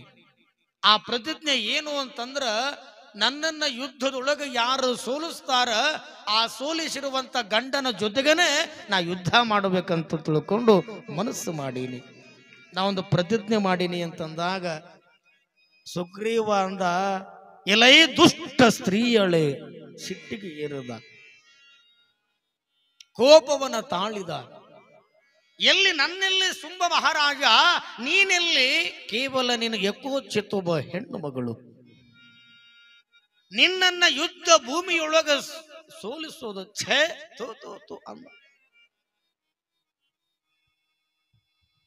ಯಾವಾಗ ಈ ಸುಗ್ರೀವ ಹೀಗೆ ಹೇಳಿದಾಗ ಜಗನ್ಮಾತೆ ಅಂತಾಳ, ಇಲ್ಲಿಲ್ಲ, ನಿನ್ನ ಮಹಾರಾಜನ ಕೈ ಹಿಡದೆ ನಾ ಲಗ್ನ ಆಗ್ತೀನಿಲ್ಲ ಅಂತಿಲ್ಲ, ಆದ್ರೆ ನನ್ನ ಜೊತೆಗೆ ಯುದ್ಧವನ್ನ ಮಾಡಂತೇಳು, ಆ ಯುದ್ಧದೊಳಗೆ ನನ್ನನ್ನ ಸೋಲಿಸಂತ ತಿಳ್ಕೊಂಡು ಹೇಳು. ನಿನ್ನ ಮಹಾರಾಜ ಯುದ್ಧದೊಳಗೆ ಸೋಲಿಸಿದ್ದೇ ಕರೆಯ, ಆದ್ರ ಇಡೀ ರಕ್ಕಸರ ದೇವತೆಗಳ ಮಧ್ಯದೊಳಗ ಮಹಾರಾಜನ ಕೈ ಹಿಡಿದು ನಾನು ಲಗ್ನವಾಗ್ತೇನೆ. ಅವಾಗ ಸುಗ್ರೀವ ಅಂದ, ಎಲೈ ದೇವತೆ, ಎಲೈ ಹೆಂಗಳೆ, ನಿನಗೆ ಏನೋ ಕಾದು ಬಂದದು, ಏನೋ ಸೌಂದರ್ಯವತಿ ಅದೇ ಅಂತ ತಿಳ್ಕೊಂಡು ನನ್ನ ಮಹಾರಾಜನ ಕೈ ಹಿಡಿದು ಆನಂದವಾಗಿ ಅರಮನೆಯೊಳಗ ಕಾಲ ಕಳಿ ಅಂತ ತಿಳ್ಕೊಂಡು ಹೇಳಿದ್ರ, ಅಂತ ಯಾವ ದುಷ್ಟ ಶುಂಭ ನಿಶುಂಭನನ್ನ ಇವತ್ತು ಯುದ್ಧಕ್ಕೆ ಬಾ ಅಂತ ತಿಳ್ಕೊಂಡು ಕರೀತಿದಿ ಅಂತಂದ್ರ ಮೃತ್ಯುವೇ ನಿನ್ನನ್ನ ನೀನು ಕರೀತಾ ಇದೀಯ. ಆ ಸಾವನ್ನೇ ನೀನು ಬರಮಾಡಿಕೊಳ್ತಕ್ಕಂಥವಳಾಗಿದೀಯಾ, ಎಚ್ಚರಿಕೆ ಅಂದ. ನನಗೆ ನೀನು ಎಚ್ಚರ ಕೊಡಬೇಡ, ಮೊದಲು ಹೋಗಿ ನಿನ್ನ ಶುಂಭನಿಗೆ ಹೋಗಿ ಹೇಳು, ಆ ಯಾವ ನಿನ್ನ ಮಹಾರಾಜನನ್ನ ನನ್ನ ಯುದ್ಧದ ಭೂಮಿಯೊಳಗೆ ಸೋಲಿಸು, ನನ್ನ ಜೊತೆಗೆ ಯುದ್ಧವನ್ನ ಮಾಡುವಂತ ತಿಳ್ಕೊಂಡು ಹೇಳು ಹೋಗು. ಅವಾಗ ಸುಗ್ರೀವ ಅಂದ, ಪುರುಷ ಈ ಮಾತಿನಿಂದ ಇವಳ ಜೊತೆಗೆ ಏನೂ ಮಾಡ್ಲಿಕ್ಕೆ ಅಸಾಧ್ಯ. ಆ ಶುಂಭ ಮಹಾರಾಜನಿಗೆ ಈ ವೃತ್ತಾಂತವನ್ನ ಹೋಗಿ ಹೇಳಿದರಾಯಿತು ಅಂತ ತಿಳ್ಕೊಂಡು ವಿಚಾರ ಮಾಡಿದಾಗ ಇಲ್ಲಿ ಸುಗ್ರೀವ ನೇರವಾಗಿ ಎಲ್ಲಿಗೆ ಬರ್ತಾನೆ ಅಂತ ತಿಳ್ಕೊಂಡು ಕೇಳಿದ್ರ, ಹೀಗೆ ಯಾವ ಆ ದೂತ ಸುಗ್ರೀವ ಜಗನ್ಮಾತೆಯಿಂದ ಬಹುಬಗೆಯಿಂದ ಶುಂಭನ ಪರವಾಗಿ ಅನೇಕ ಮಾತುಗಳನ್ನ ಹೇಳ್ತಾನೆ. ಕಾರಣ ತಾಯಿ ಒಪ್ಪುವುದಿಲ್ಲ, ನನ್ನನ್ನ ಯುದ್ಧ ಭೂಮಿಯೊಳಗೆ ಸೋಲಿಸಿದ್ರೆ ಮಾತ್ರ ನಿನ್ನ ಶುಂಭ ಮಹಾರಾಜನನ್ನ ಮದುವೆಯಾಗುವುದು ಅಂತ ತಿಳ್ಕೊಂಡು ಹೇಳಿದಾಗ ಸಿಟ್ಟಿನಿಂದ ದೂತ ಸುಗ್ರೀವ ಶುಂಭ ಮಹಾರಾಜನಲ್ಲಿಗೆ ಬರುತ್ತಾನೆ. ಆ ಬಂದು ಏನು ಹೇಳುತ್ತಾನೆ, ಹೇಳಿದಾಗ ಆ ಶುಂಭ ಮಹಾರಾಜ ಮುಂದೆ ಏನು ಮಾಡ್ತಾನೆ ಅನ್ನತಕ್ಕಂಥದನ್ನ ಒಂದು ಗೀತೆಯನ್ನು ಕೇಳುವುದರ ಮೂಲಕ ನಾವು ನೀವೆಲ್ಲ ಕಾರ್ಯಕ್ರಮದಲ್ಲಿ ಭಾಗಿಯಾಗಿ ಆಲಿಸುವಂತವರಾಗೋಣ. ಆ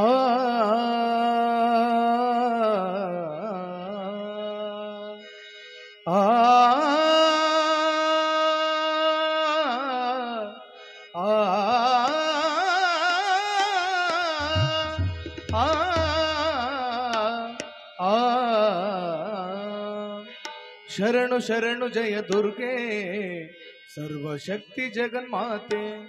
ಶರಣು ಶರಣು ಶಿವೆ ಗೌರಿ ರಕ್ಷಿಸೆಮ್ಮ ಸುಖದಾತೆ. ಹಿಂದಿನ ಕಾಲದೊಳಗ 12, 13, 15 ಫೀಟ್ ಇರ್ತಿದ್ರಂತವ್ರು. ಒಂದ ದಿನದೊಳಗ ಕಾಸಿಗೆ ಹೋಗಿ ಬರ್ತಿದ್ರಂತ. ಅಷ್ಟು ದೊಡ್ಡ ವ್ಯಕ್ತಿಗಳು, ಅಷ್ಟು ಎತ್ತರವಾಗಿದ್ದರಂತ. ಆದರೂ ಕೂಡ ನಮ್ಮ ಕರ್ನಾಟಕ ರಾಜ್ಯದೊಳಗೆ ಒಬ್ಬ ಬೀದರ್ ಜಿಲ್ಲೆಯೊಳಗೆ ಒಬ್ಬದಾನ. ಅವನ ಹೆಸರು ಹನುಮಂತನ ಮೈಲಾರಪ್ಪ ಅಂತದ. ಬಹಳ ಎತ್ತರದ ಮನುಷ್ಯ. ಪೇಪರ್ನಾಗ ಬಂದದ, ಟಿವಿ ಒಳಗೆ ನಾವೆಲ್ಲ ನೋಡೀವಿ. ಇಡೀ ಕರ್ನಾಟಕ ರಾಜ್ಯದೊಳಗೆ ಒಬ್ಬನ, ಅದು ಬೀದರ್ ಜಿಲ್ಲಾದಾಗ. ಆದ್ರೆ ಈ ಬರಬರ್ತಾ ಏನಾಗ್ಯದ ಅಂತ ತಿಳ್ಕೊಂಡು ಕೇಳಿದ್ರ, ಈಗ 5, 5.5, 6, ಭಾಳ ಆದ್ರೆ 3.5, 4. ಇವರು ದೀಡೆ ಪೂಟಿದ್ರಂತ. ಗಂಡನೂ ಅಷ್ಟ, ಹೆಂಡತಿನೂ ಅಷ್ಟ. ದೀಡ್ ಪೂಟಿನ ಗಂಡ, ದೀಡ್ ಪೂಟಿನ ಹೆಂಡತಿ. ಅವ್ರಿಗೆ ಹುಟ್ಟಿದ 3 ಮಕ್ಕಳು, ಅವು ಅಟ್ಟ. ಊರಾಗ ನಾಟಕ ಬಂದದ, ನಾಟಕ ನೋಡಾಕ್ ಹೋಗ್ಬೇಕಂತ ತಿಳ್ಕೊಂಡು ಓಣ್ಯಾಗ ಎಲ್ಲ ಹೆಣ್ಮಕ್ಳು ತಯಾರಾಗಿ, ನಾನು ನಿಮಗೆ ಮೊನ್ನೆ ಹೇಳದೆ, ಒಬ್ಬೊಬ್ಬರೇ ಬರುವುದಿಲ್ಲ. ಯಾಕ ತಯಾರಾದಿಲ್ಲ, ನಡಿ ಪಾಟ್ ಹೋಗ, ನೀ ಬಾ, ಏನಿಂದ್ರ ತಂಗಿ ಸ್ವಲ್ಪ ನಿಂದ್ರ, ಸ್ವಲ್ಪ ತಯಾರಾಗತ್ತೀನಿ. ಆಕಿ ತಯಾರಾಗಿದ್ದಿಲ್ಲ ಅಂತಂದ್ರೆ ಕಟ್ಟಿ ಮುಂದೆ ಅವ್ರ ಮನೆ ಮುಂದೆ ಕುಂತು ಆಕಿಗೆ ತಯಾರು ಮಾಡಿಕೊಂಡು ಕರ್ಕೊಂಡು ಹೋಗುವಂತ ಪದ್ಧತಿ ನಮ್ಮದು. ಹಂಗ ಬಿಟ್ಟು ಹೋಗಂಗಿಲ್ಲ. ಯಾವಾಗ ಓಣ್ಯಾಗ ಎಲ್ಲಾ ಹೆಣ್ಮಕ್ಳು ತಯಾರಾಗ್ಯಾರ, ಈ ಗಿಡ್ಡ ಹೆಂಡತಿ ಮನೆಗೆ ಬಂದಾರ. ಏ ಯವ್ವ, ನೀ ಪಟ್ನ ತಯಾರಾಗು, ನೀ ತಯಾರಾಗಲ್ಲ, ಬಹಳ ಸದಗ ಹೆಣ್ಮಗಳು ನೀನು ಅಂತ ಯಾವಾಗ ಓಣ್ಯಾಗ ಎಲ್ಲಾ ಹೆಣ್ಮಕ್ಳು ಬಂದು ಹೇಳ್ಯಾರ. ಈ ಹೆಣ್ಮಗಳು ಮನ್ಯಾಗ ಸೀರೆ ಉಟ್ಕೊಳಕ್ ಕಲ್ತಾಳ. 3 ಮಕ್ಕಳಿಗೆ ಅದೇ ಸಾಯಂಕಾಲ 8, 9 ಗಂಟೆ ಆಗಿತ್ತು ರಾತ್ರಿ. 3 ಮಕ್ಕಳಿಗೆ ಉಣಿಸಿ ಮಲಗಿಸ್ಯಾಳ. ಹೆಣ್ಮಗಳು ಒಳಗ ಸೀರೆ ಉಟ್ಕೊಳಕ್ ಕಲ್ತಾಳ. ಗಂಡ ಹೊರಗೆ ಹೋಗಿದ್ದ, ಅವನು ಕೆಲಸ ಮುಗಿಸ್ಕೊಂಡು ಊಟ ಮೊದಲ ಮಾಡಿದ್ದ. ಬಂದು ಆ ಮಗ್ಲೆ ಮಕ್ಕೊಂಡ ಅವನು. ಈಕಿ ಹೆಣ್ಮಗಳು ಬಡ ಬಡ ತಯಾರಾಗಿ ಹೆಂಗ ಹೋಗೋದದ, ಒಂದು ಕೂಸಿಗೆ ತಗೊಂಡೆ ಹೋದ್ರೈತಂತ ತಿಳ್ಕೊಂಡು, ಅದ್ರಾಗ ಮಕ್ಕಳು ಯಾವ, ಗಂಡ ಯಾವ. ಮಕ್ಕಳು ಹಂಗೆ ಅವ, ಗಂಡನು ಹಂಗೆ ಅನ. ಇವನ ಬಂದು ಫಸ್ಟಿಗೆ ಮಲ್ಕೊಂಡಿದ್ದ, ಇವನಿಗೆ ಎತ್ಕೊಂಡು ಹೊಂಟಿಳಕಿ ನಾಟಕ ನೋಡ್ಲಾಕ. ಬಗಲಾಗಿ ಎತ್ಕೊಂಡು ಹೊಂಟಳು. ಅವ ಅಂದ, ಮದುವೆ ಆಗಿ ಇಷ್ಟು ವರ್ಷ ಆದ್ರೂ ಕೂಡ ಒಂದು ದಿವಸ ನಾನು ಹೆಂಡತಿ ಹಿಂಗೆ ಎತ್ಕೊಂಡು ಹೊಂಟಿದ್ದಿಲ್ಲ. ಯಾವಾಗ ಎತ್ಕೊಂಡು ಹೊಂಟಾಳಂದ್ರೆ ನಾನು ಪುಣ್ಯ ಅದ ಅಂತೀವ. ಹೋದ್ರು, ನಾಟಕ ನಡೀತಿತ್ತು. ನಾಟಕ ಥಿಯೇಟರ್ನಾಗ ಹೋಗಿ ಕೂತ್ಕೊಂಡ್ರು. ನಾಂದಿ ಹಾಡಿದ್ರು. ನಾಂದಿ ಹಾಡೋದ್ರ ಮೂಲಕ ನಾಟಕ ಶುರು ಮಾಡಿದ್ರು. ಒಂದು 10, 15, 20 ನಿಮಿಷ ನಡೀತು. 1 ತಾಸು ಆಯಿತು. ಹೆಂಡತಿ ತೊಡಿ ಮೇಲೆ ಹಾಕೊಂಡಿದ್ದಳು, ಮ್ಯಾಲ ಸೆರಗ್ ಮುಚ್ಚಿದ್ದಳು. ಮ್ಯಾಲ ನಾಟಕ ನೋಡುತ್ತಿದ್ರು ಸ್ಟೇಜ್ನ್ಯಾಗ. ಹೆಣ್ಮಗಳು ಅಂದಳು, ಯವ್ವ, ನಾ ಸ್ವಲ್ಪ ಎದ್ದು ಹೋಗ್ತೀನಿ, ಎದ್ದು ಹೋಗಿ ಬರ್ತೀನಿ. ನಾವು ಹೋಗಿ ಬರೋ ತನಕ ನನ್ನ ಮಗನಿಗೆ ನೀ ಎತ್ತಗೋ, ನನ್ನ ಮಗನಿಗೆ ನೀ ಎತ್ತಗೋ ಅಂದ ಕೂಡಲೇ ಯಾಕಾಗಲಕ್ಕೆ ಯಾರು ಬೇಡ ಅಂತಾರೆ, ನೀ ಹೋಗಂತ ತಿಳ್ಕೊಂಡು ಇವನಿಗೆ ತಗೊಂಡು ತೊಡಿ ಮೇಲೆ ಹಾಕೊಂಡು ಇನ್ನೊಬ್ಬ ಹೆಣ್ಮಗಳು. ಅವ ಅಂದ, ಇವತ್ತು ಏನು ಯಾರ ಮುಖ ನೋಡಿ ಅಂದವ. ಹೆಂಡತಿ ತೊಡಿ ಮೇಲೆ ಮಕ್ಕಳದು ಅಷ್ಟ ಅಂತಲ್ಲ, ಇನ್ನೊಬ್ಬರ ತೊಡಿ ಮೇಲೆ ಮಲ್ಕೊಳ್ಳುವಂತ ಯೋಗ ಬಂತಲ್ಲ ಅಂದಿವ. ಅಕ್ಕನು ಹೆಣ್ಮಗಳು ತನ್ನ ತೊಡಿ ಮೇಲೆ ಹಾಕೊಂಡು ಸೆರಗ ಮುಚ್ಕೊಂಡು ಸುಮ್ಮನೆ ನಾಟಕ ನೋಡಿದ್ರೆ ಅದು ಬಗೆಹರಿದು ಹೋಗಿತ್ತು. ಈ ಹೆಣ್ಮಗಳು ನೋಡ್ಲಿಲ್ಲ, ಸುಮ್ಮನೆ ಕೂಡ್ಲಿಲ್ಲ. ನಮ್ಮ ಯಮುನಾ ಮಕ್ಕಳು ಇಟೀಟ ಗುಂಡುಗುಂಡಕ್ಕೆ ಬಹಳ ಚಲೋ ಇರ್ತಾವ ಅಂದ್ರೆ ಚಲೋ ಅದಾವ. ಇಟೀಟಕ್ಕೆ ಗುಂಡುಗುಂಡಕ್ಕೆ ಬಹಳ ಚಲೋ ಅದಾವ ಅಂತ ನೆತ್ತಿ ಮೇಲೆ ಕೈ ಆಡಿಸಿಗಳು. ನೆತ್ತಿ ಮೇಲೆ ಕೈ ಆಡಿಸ್ಕೋಂತ ಹಣಿ ಮೇಲೆ ಬಂತು ಕೈ, ಹಣಿ ಮೇಲೆ ಕೈ ಆಡಿಸ್ಕೋಂತ ಕಣ್ಣಿನ ಮ್ಯಾಲ ಬಂತು. ಇವ ಸುಮ್ಮನೆ ಮಕ್ಕಳ ತೊಡಿ ಮೇಲೆ. ಯಾವಾಗ ಕಣ್ಣ ಮ್ಯಾಲ ಕೈ ಆಡಿಸ್ಕೋಂತ ಹಂಗ ಮೂಗಿನ ಮ್ಯಾಲ ಬಂದದ. ಯಾವಾಗ ಮೂಗಿನ ಮ್ಯಾಲಿಂದ ಕೈ ಕೆಳಗ ಇಳಿದದ, ಮಿಸಿ ಹತ್ಯಾವ. ಯಾವಾಗ ಮಿಸಿ ಹತ್ತಿದ ಕೂಡಲೇ ಹೇಳ್ತೀನಿ ನಿಮಗೆ, ಸೆರಗು ತೆಗೆದು ನೋಡುತ್ತಾಳ, ಕೂಸಲ್ಲೇವ, ಕೂಸಿನ ಅಪ್ಪದಾನ. ಯವ್ವ, ನಾ ಹೆಂಗ ಮಾಡ್ಲಿ ಅಂತ ತಿಳ್ಕೊಂಡು ಜಾಡಿಸಿ ಬೀಸಿ ಒಗದ್ರ ಆ ನಾಟಕ ಟೇಜನಿಗೆ ಹೋಗಿ ಬಿದ್ದಿದ್ದಂತ ಮಗ ಇವ.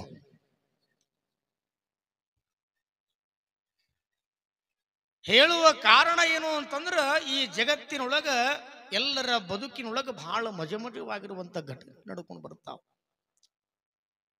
ಇಲ್ಲಿ ಶಾಂಭವಿಯಾಗಿರುವಂತ ಸರ್ವೇಶ್ವರಿ ಶಂಕರಿ ಜಗನ್ಮಾತೆ ಶಾಂಭವಿಯಾಗಿರುವಂತ ಮಹಾಮಾತೆಯಾಗಿರುವ ಎಲ್ಲ ದೇವಾನುದೇವತೆಗಳ ರಕ್ಷಣೆಗಾಗಿ,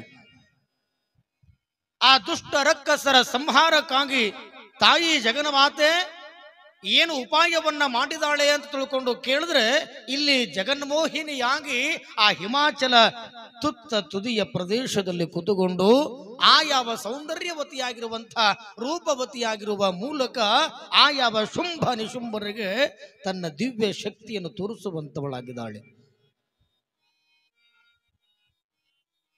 ಯಾವಾಗ ಈ ಸುಗ್ರೀವ ಈ ಜಗನ್ಮಾತೆಯ ಮಾತುಗಳನ್ನ ಕೇಳಿ ಈ ಹೆಣ್ಣಿನೊಳಗ ಬಹಳಷ್ಟು ಸೊಕ್ಕದ, ಬಹಳಷ್ಟು ಗರ್ವದ, ಈಕೆಯನ್ನು ಸುಮ್ಮನೆ ಬಿಡಬಾರದು, ನನ್ನ ಮಹಾರಾಜನಿಂದ ಈಕೆಗೆ ತಕ್ಕ ಶಾಸ್ತಿಯನ್ನು ಮಾಡಿಸಿಕೊಳ್ಬೇಕನ್ನುವಂತ ಆ ಮಾತುಗಳೊಂದಿಗೆ ಓಡೋಡಿ ಬಂದು ಶುಂಭನಿಗೆ ಹೇಳ್ತಾನೆ.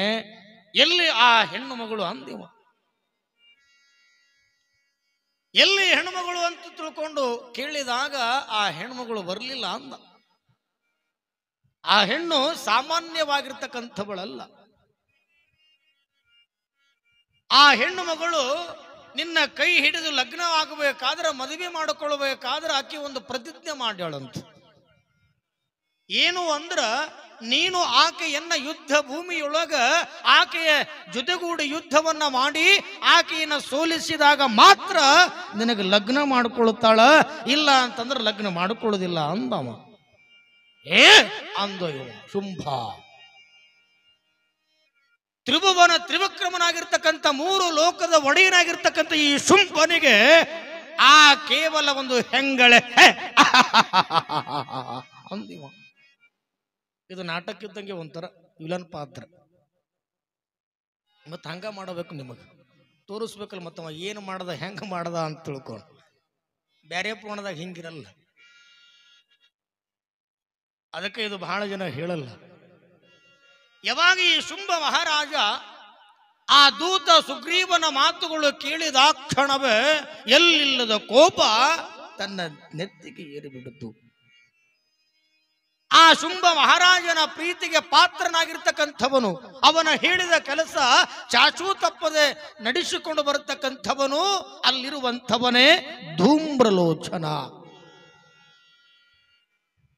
ಎಲ್ಲೋ ಧೂಮ್ರಲೋಚನೆ, ಆ ಯಾವ ಸೊಕ್ಕಿ ನಿಂದಿಹ ಹೆಂಗಳೆಯ ಹಿಡಿದುಕೊಂಡು ಬಾ, ಬಂದ್ರೆ ಸರಿ, ಬರದಿದ್ರೆ ಅವಳ ಮುಂದಲೆಯನ್ನು ಹಿಡಿದು ದರ ದರ ದರ ದರನೆ ಎಳೆದುಕೊಂಡು ಬಾ ಅಂತ ಅಪ್ಪಣೆಯನ್ನು ಕೊಡಿಸಿದ. ಆಕಿನ ಹಿಡಿದು ಎಳ್ಕೊಂಡು ಬಾ ಅಂತ ತಿಳ್ಕೊಂಡು ಹೇಳಿದಾಗ ಯಾವಾಗ ಶುಂಭ ಮಹಾರಾಜನಿಗೆ ನಮಸ್ಕಾರವನ್ನ ಮಾಡಿ ಅಪ್ಪಣೆಯನ್ನ ಪಡೆದುಕೊಂಡು ಎಲ್ಲ ಸೈನ್ಯವನ್ನ ಕಟ್ಟಿಕೊಂಡು ಅನೇಕ ಸೈನಿಕರ ಮೂಲಕ ಧೂಮ್ರಲೋಚನ ಹಿಮಾಲಯ ಪರ್ವತಕ್ಕೆ ಬಂದಾನೆ. ಹಿಮಾಲಯದೊಳಗ ಆ ಜಗನ್ಮೋಹಿನಿಯ ಜೊತೆಗೆ ಸಂವಾದವನ್ನ ಮಾಡತಕ್ಕಂಥವನಾಗಿದ್ದಾನೆ. ಹೇಗೆ ಅಂದ್ರೆ ನೋಡುವಂಥವರಾಗೋ. ಜಗನ್ಮಾತೆ ಶಾಂಭವಿ ಮಾತಾ ಕಿ, ಅಂಬಾ ಭವಾನಿ ಮಾತಾ ಕಿ, ಆದಿಶಕ್ತಿ ಅಂಬಾ ಭವಾನಿ ಮಾತಾ ಕಿ.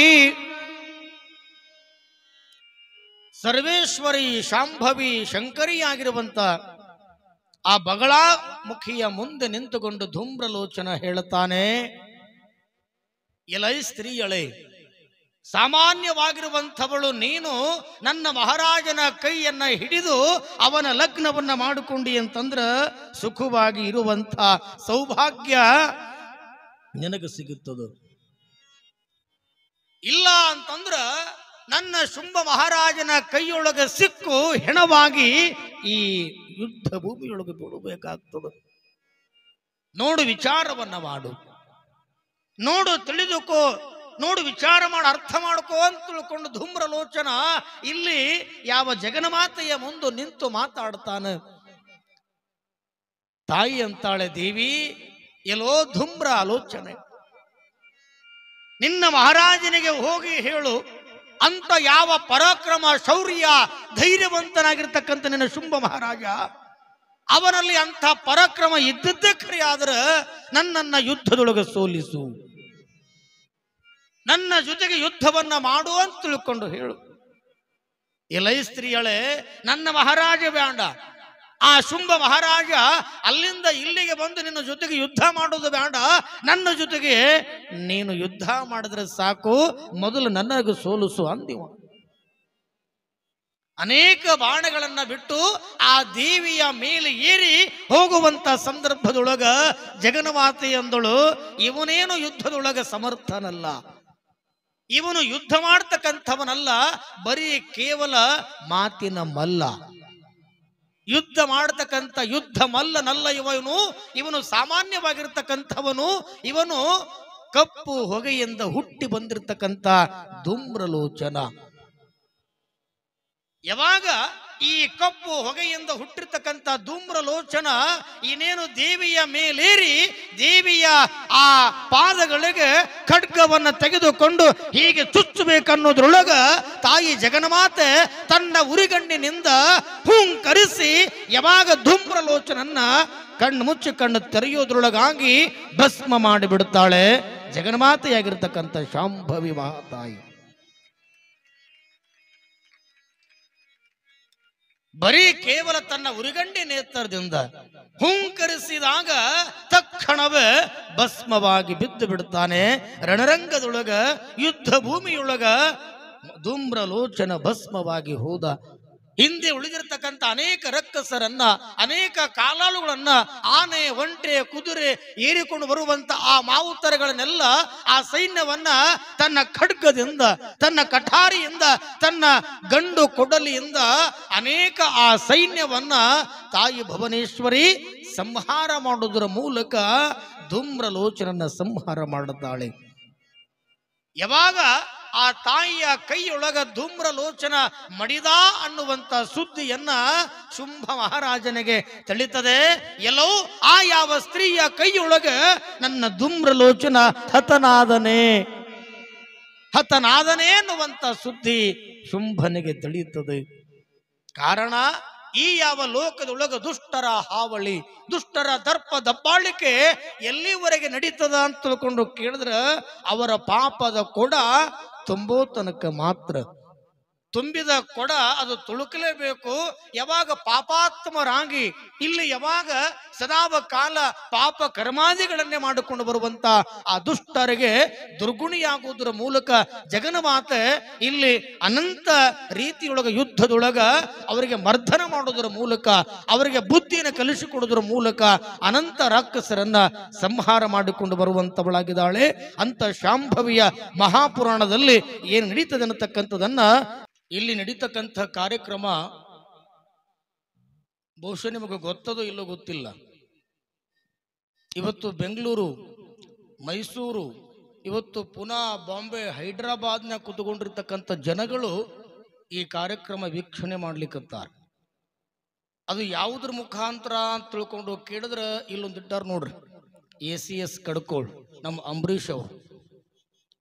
ಈ ಯಡ್ರಾಮಿ ಸುತ್ತಮುತ್ತ ಭಾಗದೊಳಗೆ ಯಾವುದೇ ಕಾರ್ಯಕ್ರಮ ಇರಲಿ, ಅದು ಧಾರ್ಮಿಕ, ಶೈಕ್ಷಣಿಕ, ಸಾಮಾಜಿಕ, ಸಾಂಸ್ಕೃತಿಕ ಎಲ್ಲೇ ಕಾರ್ಯಕ್ರಮಗಳಿದ್ರೂ ಕೂಡ ನಮ್ಮ ACS ಕಡ್ಕೋಳು ಚಾನೆಲ್ದವರು ನಮ್ಮ ಅಂಬರೀಷ್ ಅವರು ಏನು ಮಾಡ್ತಾರೆ ಅಂತಂದ್ರೆ ಆ ಎಲ್ಲ ಕಾರ್ಯಕ್ರಮವನ್ನ ಇವತ್ತು ಸೆರೆ ಹಿಡಿಯೋದ್ರ ಮೂಲಕ, ಚಿತ್ರಿಸೋದ್ರ ಮೂಲಕ ಇವತ್ತು ನಾಡಿನೆಲ್ಲೆಡೆ ಹೆಸರು ಮಾಡ್ಕೊಂಡು ಬಂದಿರತಕ್ಕಂಥ ACS ಕಡ್ಕೋಳ್ ಇವತ್ತು ಸುಮಾರು 50,000 ಜನರನ್ನ ಫಾಲೋವರ್ಸ್ ಇವತ್ತು ಆಯ್ಕೆ ಮಾಡ್ಕೊಂಡಿರ್ತಕ್ಕಂಥದ್ದು ಅದು ACS ಕಡ್ಕೋಳು ಅಂತ ಅಂಬರೀಷ್ ಅವರಿಗೆ ತಾವೆಲ್ಲ ಜೋರಾಗಿ ಚಪ್ಪಾಳೆ ತಟ್ಟೋದ್ರ ಮೂಲಕ ನಾವು ನೀವೆಲ್ಲ ಅಭಿನಂದಿಸುವಂಥವರಾಗೋಣ.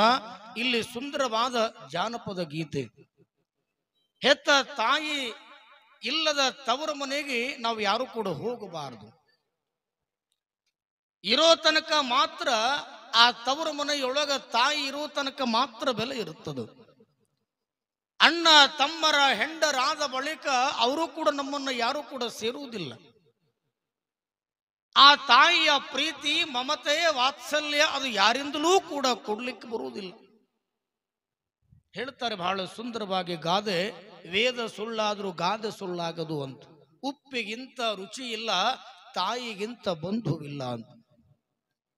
ಇವತ್ತು ಎಷ್ಟೇ ನಮ್ಮನ್ನ ಯಾರಾದರೂ ಪ್ರೀತಿಯಿಂದ ಕಾಣ್ತಾರೆ, ಏನೆಲ್ಲ ನಮಗ ಅವರು ಎಷ್ಟೇ ಕಾಳಜಿ ಮಾಡ್ತಾರೆ ಅಂದ್ರೂ ಕೂಡ ತಾಯಿಯ ಪ್ರೀತಿಯ ಮುಂದೆ ಎಲ್ಲರೂ ಸುಳ್ಳು, ಎಲ್ಲವೂ ಸುಳ್ಳು.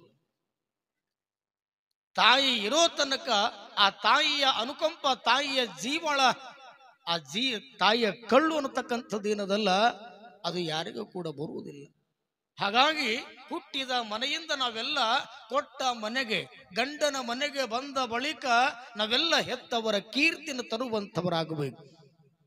ಹೆತ್ತವರ ಆ ತವರು ಮನೆಗೆ ಕೀರ್ತಿಯನ್ನ ಒಯ್ಯುವುದರ ಮೂಲಕ ತವರು ಮನೆಗೆ ನಾವೆಲ್ಲ ಹೆಸರು ತರಬೇಕು.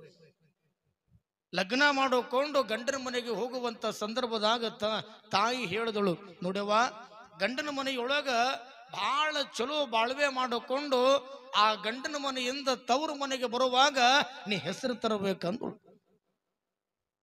ಯಾವಾಗ ಈ ಮಾತು ಹೇಳಿದ್ದು ಆ ಹೆಣ್ಮಗಳು ತಲೆಗಿಟ್ಟುಕೊಂಡಿದ್ದಳು. ಅದೇ ವೈಶಾಖ ಮಾಸದಾಗ ಲಗ್ನ ಆಗಿತ್ತು. ಗಂಡನ ಮನೆಗೆ ಲಗ್ನ ಮಾಡಿಕೊಂಡು ನಡಿಲಿಕ್ಕೆ ಹೋದಳು. ಗಂಡನ ಮನೆಯವರು ಹೊಲದಾಗ ಹೆಸರು ಬಿತ್ತಿದ್ರು.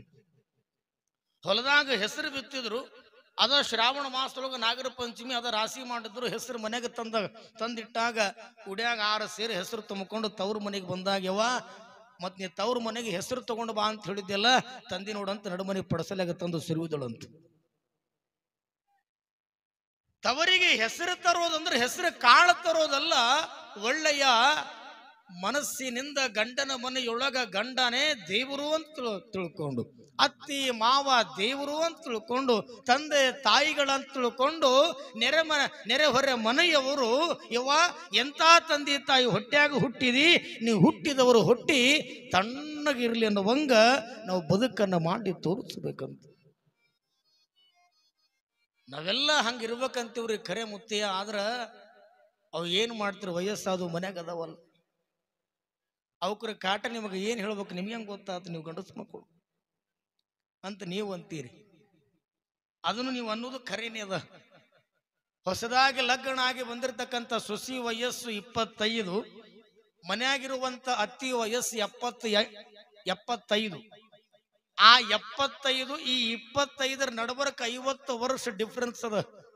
ಅಂದ್ರೆ ಅಂತರದ 50 ವರ್ಷದ ಬುದ್ಧಿ ಸಣ್ಣವಳಿಗೆ ಹೆಂಗ್ ಬರಕ್ಕೆ ಸಾಧ್ಯ ಅದ? ಹೊಸದಾಗಿ ಹಿಂಗ ಮನೆಗೆ ನಡಿಲಿಕ್ಕೆ ಬಂದಿದ್ದಳು ಲಗ್ನ ಮಾಡಿಕೊಂಡು. ಪಾಪ ಮುಂಜಾನೆ ಎದ್ದು ಬಾಂಡೆ ತೊಳೆದಾಳ, ಕಸ ಹೊಡೆದಾಳ, ಬಟ್ಟೆ ಒಗದಾಳ, ಅಡಿಗೆ ಮಾಡ್ಯಾಳ, ಎಲ್ಲಾ ಕೆಲಸ ಮುಗಿಸಿ ಪಾಪ ಒಂದೇನೋ ಪೇಪರ್ ಓದ್ಕೊಂತ ಕುರ್ಚಿ ಮೇಲೆ ಕುತ್ಕೊಂಡಿದ್ದಳು ಸೊಸಿ. ಇದನ್ನು ನೋಡಿದಳು ಯಾರು? ಅತ್ತಿ. ಈ ವಯಸ್ಸಾಯ್ತು ಅಂತಂದ್ರ ಈ ಮುದುಕಿರಿಗೆ ಏನಾಗುತ್ತ ಅಂತಂದ್ರ ಒಟ್ಟ ಕಾಲ ಕೆದರಿ, ಹೆಂಗ ತಿಪ್ಪ್ಯಾಗ ಕಾಲ ಕೆದರಿ ಕೋಳಿ ಜಗಳಕ್ಕೆ ಬರ್ತಲ್ಲ, ಹಂಗ ಜಗಳಕ್ಕೆ ಬರೋರು ಸೊಸ್ತರ ಜೊತೆಗೆ. ನಿಮ್ಮ ಕತ್ತಿ ಹೇಳಕತ್ತಿಲ್ಲ, ಬಹಳ ದುರುದ್ದೇಶದ ಮಾತಿದು. ನೀವಿಬ್ರು ಈ ಊರೊಳಗ ಬಹಳ ಚಲೋ ಅದಿರಿ, ಅತ್ತಿ ಸೊಸ್ತೆರು. ನಿಮ್ಮ ಕತ್ತಿ ಎಲ್ಲ ನಾ ಹೇಳೋದು.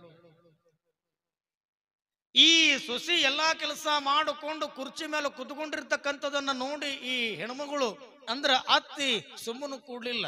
ಏ ತಂಗಿ, ಏನ್ ಮಾಡ್ಲಕತ್ತಿದಿ ಅಂದಳಿಕೆ. ಅತ್ತಿ, ಎಲ್ಲಾ ಕೆಲಸ ಮಾಡಿನಿ ಇಷ್ಟೊತ್ತನ, ಅದಕ್ಕ ಎಲ್ಲಾ ಕೆಲಸ ಮುಗಿಸಿ ಕುರ್ಚಿ ಮೇಲೆ ಕುಂತೀನಿ ಅಂತ. ನಾನಾ ಕುರ್ಚಿ ಮೇಲೆ ಕುಂತ್ರಿ ನೀ ಎಲ್ಲಿ ಕೂಡ್ತಿ ಅಂದಳು.